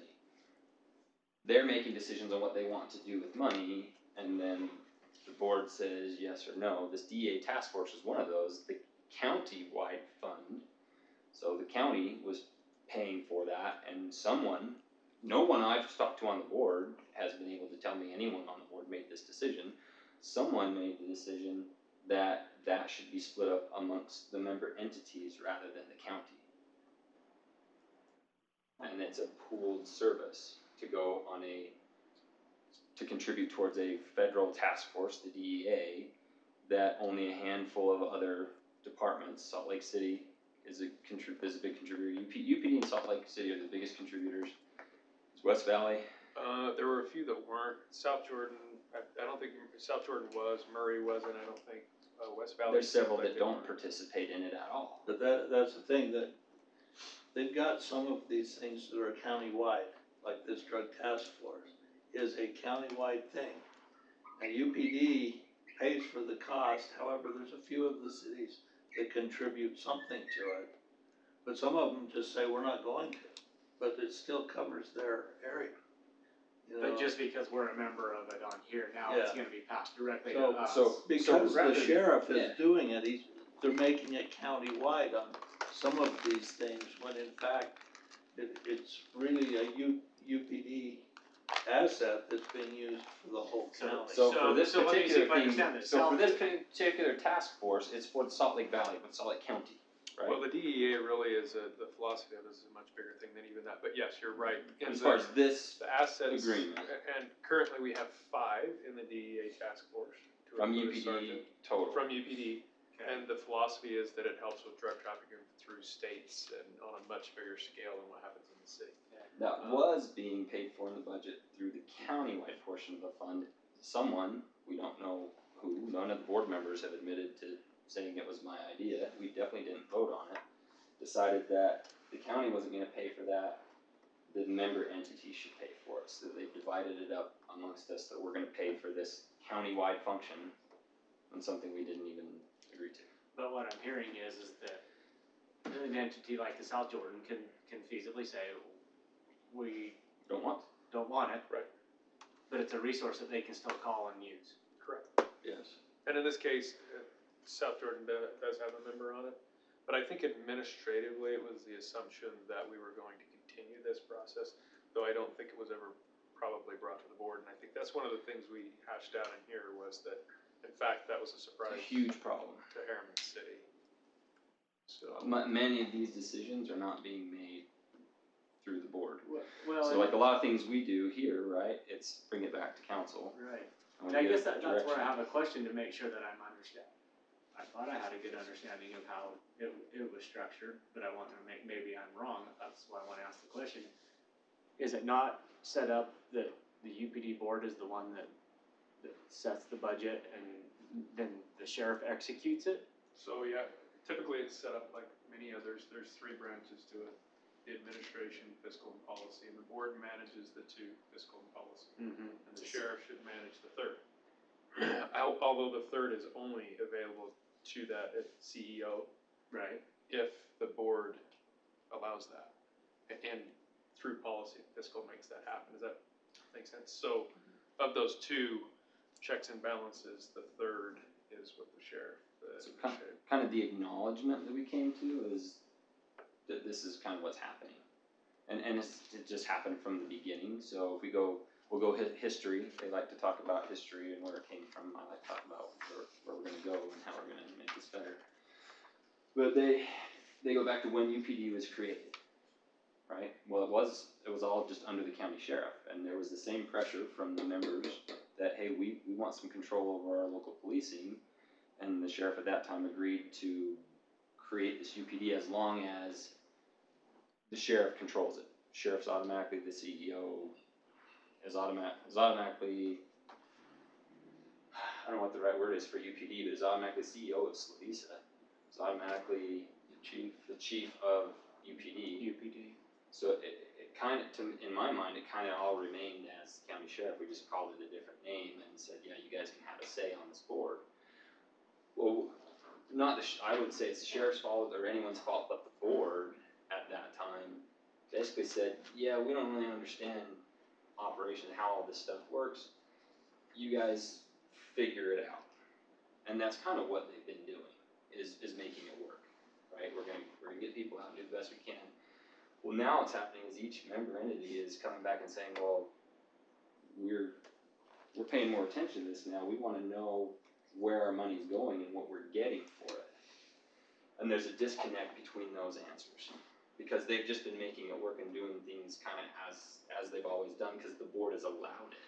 There's no policies in place that say if we're going to move money from one fund to another, say from training to fleet or vice versa, from the fuel budget, which I heard about, moving money from the fuel budget to training, that doesn't come to the board. They just decide to do it. And then when it comes time for budget, this is what we show you.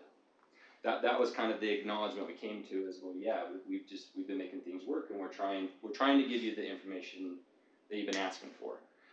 And I would agree with that, you know, the finance director is doing his best, right, to kind of work backwards now and give us information that we want. The problem is it doesn't work that way. But it also feels like there's some resistance to get back to. There's a big problem here to structure it properly. That's the conclusion I've come to is this isn't structured properly, and it rests here to do it, and there's definitely resistance to make those changes, in my opinion. And by way of explanation, the 13 members is new. It wasn't that way as the unincorporated, and there's been some struggle there. 13 is new this year. Yeah, there's been some struggle there with the unincorporated and the townships. And maybe better explained at the councilman's level, but So what was the makeup of the board previously? The cities each had representation, and there were 3 county and 6 city. Now you've got 2 county plus 5 townships and 6 cities. And the struggle's really been, does the county then decrease in numbers because the townships took over that representation piece? And I think that's because those 3 county councilmen previously represented all the unincorporated and the townships, right? Right. And so what I just heard you say is they reduced by 1 but get picked up 5. Yes and no. The mayor became a little bit of an issue. So the county mayor is on the UPD board by default, period, in the story. But recently, he chose to not be on the board, and so they put a non-elected official, his designee, which is the deputy mayor, on the board, which caused a little bit of a shake-up right there. And fell out this way. And that kind of started the 7-6 issue that we've got. That doesn't.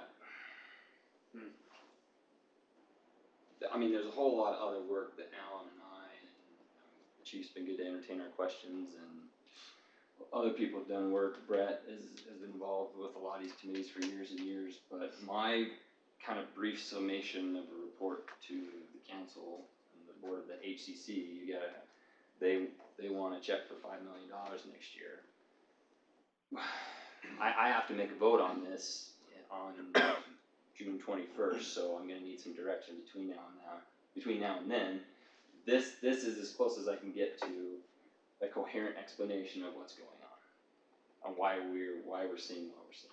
So what is our option besides writing a check for $5 million for things we're not getting? What's the alternative? Well, and I would even say writing a check for $5 million for things that we're not getting, but not even getting the full understanding Explanation. of how we got to that Yeah, amount. That's the bigger concern for me. for sure. Obviously, there's concern over the allocations going, that we're paying for going on field on those, but even bigger is how did we now get to this amount based on the fact that in March it was one amount? I don't have that understanding. I don't either. How do We've asked the questions, I we vote don't in good conscience to approve that when they can't explain it to me? Yeah, I agree. That's. So as far as options, I'm hoping to get a little direction, but I'm thinking talk to some board members next week about these issues. I know some of the other cities have been having meetings that we've not attended. So there's other discussions going on. Other cities are asking similar questions, but from what I understand, not the same questions. They all have concerns, but I don't know.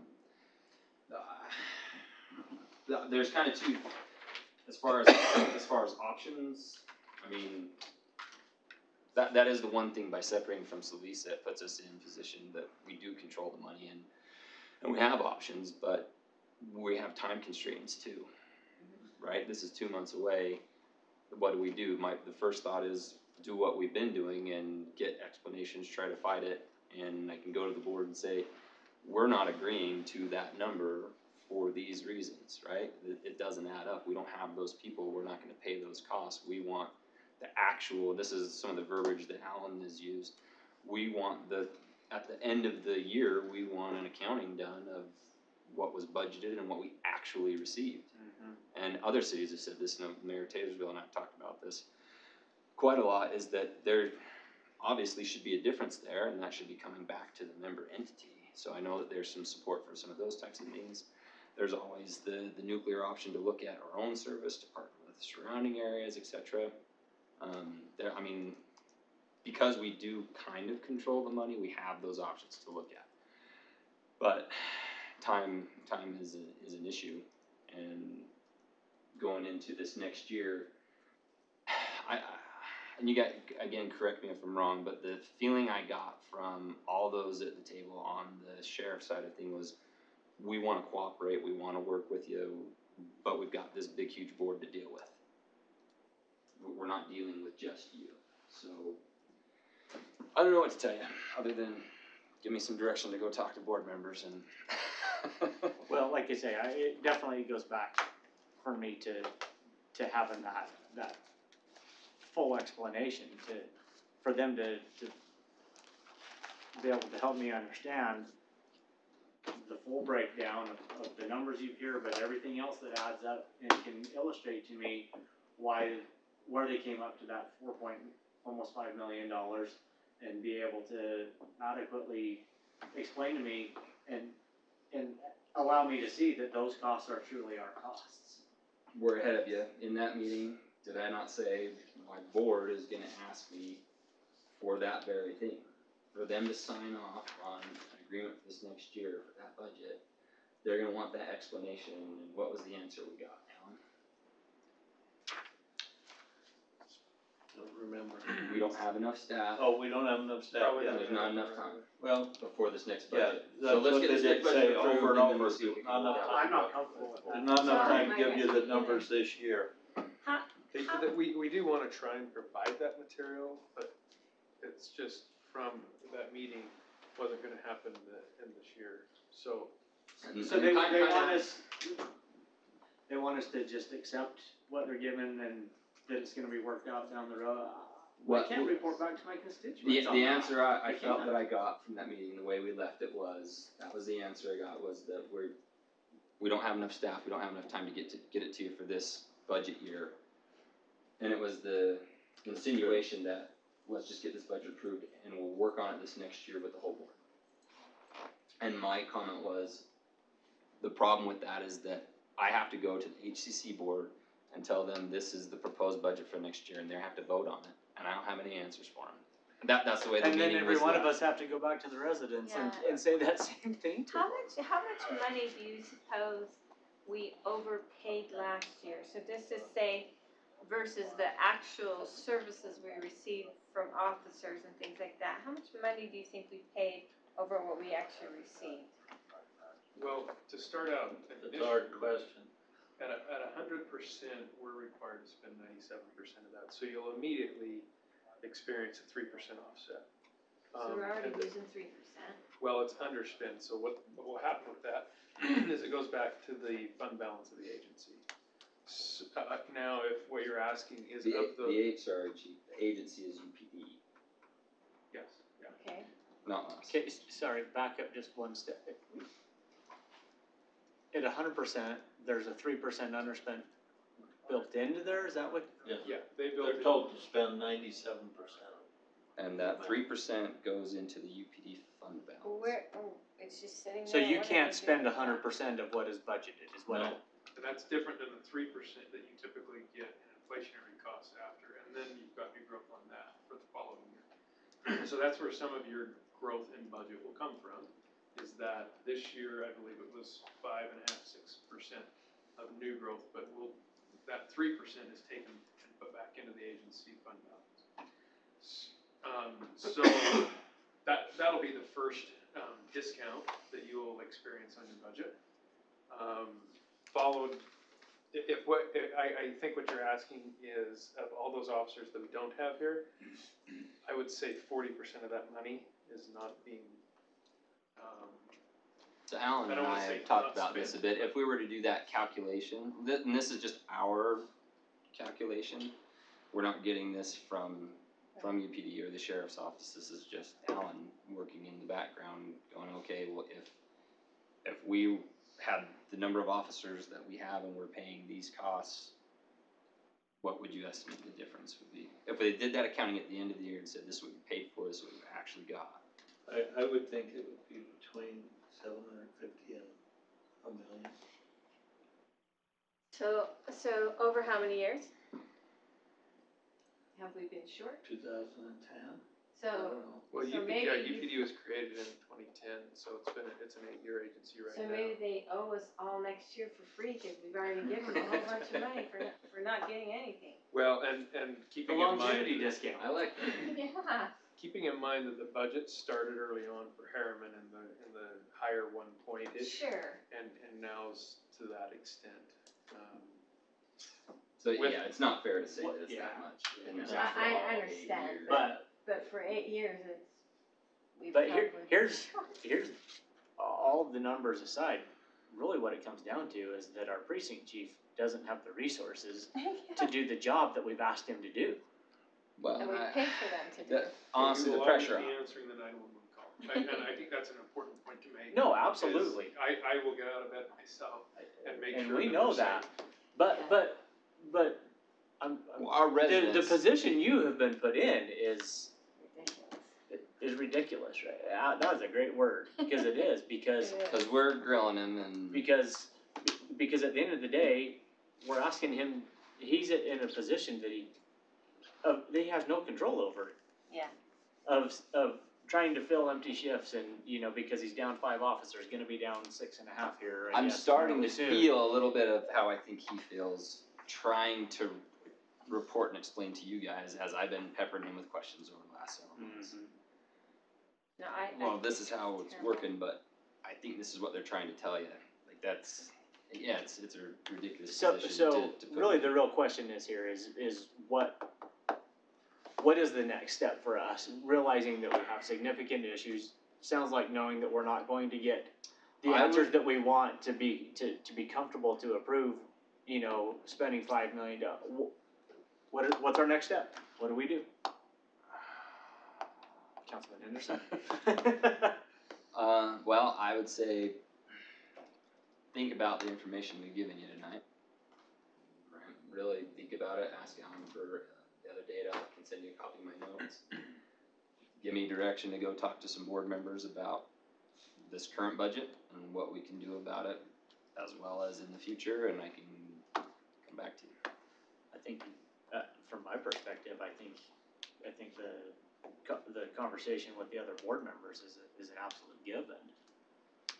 And that conversation, what I'm thinking is exactly what you just pointed out, is this doesn't make sense. Doesn't We're add not up. getting what we're paying for next budget year. We're not paying this number. Yeah. That's what I want to take back to. I agree, I can't, it's just like you said, how do we, I've been hammering on $8,000 on an arts council thing, and then I wanna say, oh, we're gonna overpay here $1 million, no problem, yeah, and be able to say that we're being fiscally responsible, no. Well, up until last Thursday, much of what we were doing was guessing on the way they were doing things. They brought a whole bunch of information to us last week, finally.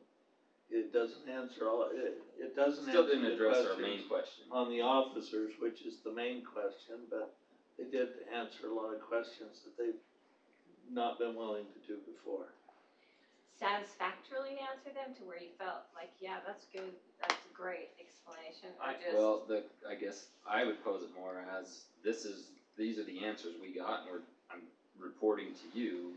You have to determine if that's satisfactory or not. Right. That's the answers, and those apparently are going to be the only answers we get at this point. Well, a lot of the answers we got were mechanical things like, how are you dividing pooled services between the districts? You know, they showed us what their calculation is, which they've been unwilling to do before, so we've seen the calculations, so we know how they divide that. The question that remains for me is, how do I know that this number you're starting with is a valid number? Great point. Because when you look at what they're doing, there's so much stuff sliding back and forth between UPD and the sheriff's office.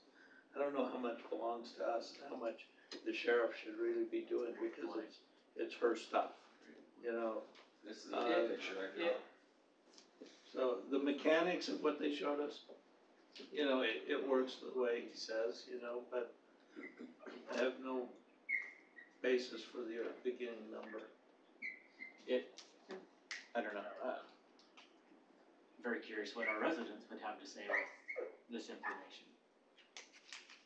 Yeah, and I was like, I could even take off my city council hat and put on the resident hat and say, I'm not happy at all about it. It feels to me maybe like we should just put it on This is the the agenda other- for next week. This is the other drawing I draw, is that this is what the organizational chart looks like. It's just, They won't admit that, but that's what It's in here somewhere. That's this part. Which is kind of the acknowledgement we came to this last week, and the answer we got was, well, we don't have enough time to get you all the information you want for your board by budget time. So let's get through that and we'll work on it this next year. I think everybody agrees we need to fix some of this stuff, so. I guess it just goes back to a core principle to me about any kind of utilization of taxpayers' money. You don't just get to say, well, we'll have to figure out how we've been spending it. There should be accountability always up front. You should be able to say, can you show me these numbers? And they should be able to show you the numbers. They have to be accountable for that public trust that's been placed there. Well, and to be fair, and I think I made this point to them and acknowledged on their side of things that I can't blame the sheriff's office or Chief Hudson or Under Sheriff Carver or those that are making things work operationally.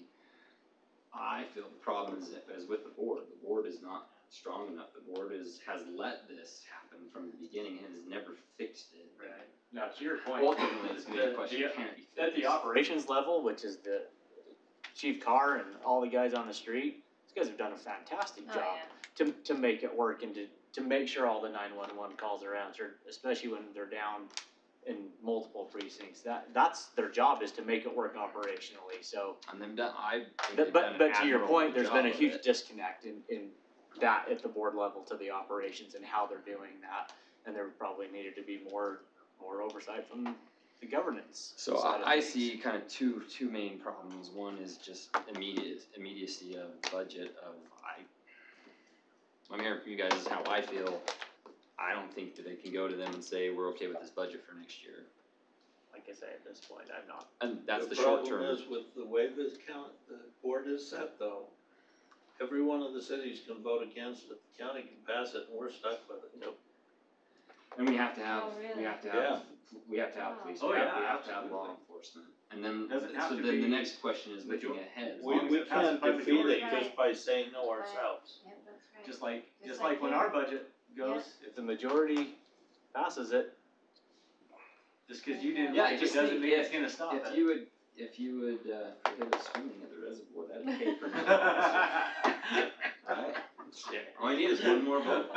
Yeah, and I would echo that, I don't, any of my comments are not a reflection on the services we've been no, provided no, by this is a UNT. financial, this is a This is all financial thing. financial. I think that there's just a giant disconnect between the board and operations. Which kind of makes sense, though, I mean, if you think about these boards, they're usually made up of a whole bunch of elected people that cycle in and out, in and out, and in and out, so there's so much turnover on these boards, and a lot of this is complex, and these guys are serving on their city councils, and they're working a full-time job, and these people, and and I don't wanna make excuses for any of it, but it's like, that's how these things It is. continue to happen, is It is. because And that's, I tried to people make don't that have point with the sheriff, is that we're grilling you and we're upset and everything, but I acknowledge the fact that you're doing an admirable job Yeah. of making it work, right? It's Yeah. not their fault that, Right. that's the way it is. I think it's the board's fault. But keep in mind too, let me just point out that Slovisa was dealing with UPD till January of this year. We've never dealt directly with them till the last 4 months. True. So, we haven't let this go on for years, we are just now really, the party to it. Because Slovisa was collecting the money and giving, and see, that's the way it worked before. Whatever we collected in our Slovisa taxes, It just and went. just went to it. whatever we were getting. Absolutely. So- But to your point, that was part of the concern that caused us to Right. It's the same take the first problem. step. It's the same problem, just moved down a It just step. moved down a step. I guess that's a main point, I mean, for public consumption, as we're talking, well, why did we wait this long to budget time? We haven't waited this long, we've been having these discussions for years. That we're just at the point where we thought we had taken care of it with Slovisa, now we just realized that the line moved from here, Well, from the- Slovisa to UPD. The It's difference all the is, the same. difference is now we actually have to write the check. Exactly. Before, it was just being collected and all going in, but now we actually have to sign the check this Now time. we have to be accountable to the But- taxpayers. The thing going into this was, you're going to be able to tell us how many officers you're willing to pay for. Well, it's not really working that way. That way. right. Right. Well, yeah, obviously, The because control that we we, thought we had based is on not- formulas, we got another officer added, which granted, I know we need more than the one. We need more than that. Right, that's, but to the point, we got another one added and that wasn't a decision that we made, which we thought we were gonna really have that latitude.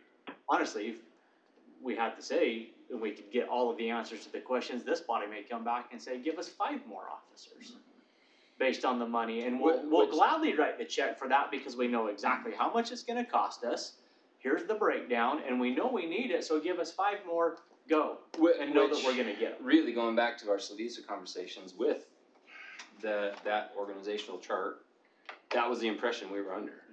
Was that, yeah, that's how it will work when you disconnect from this, and it really is exactly the same thing. I have the exact same costing exhibit that says Slovisa and shows Herriman, Riverton County. It's the exact same thing that just says UPD. And it's all the same. So I guess the purpose was to report, answer a lot of questions you guys had. That last quarterly report, when I wasn't here to report on the board, we've got some more information for you. I think I have direction of kind of conversations I need to have this next week, and we'll go from there. Do we wait for you, your next meeting is the 17th?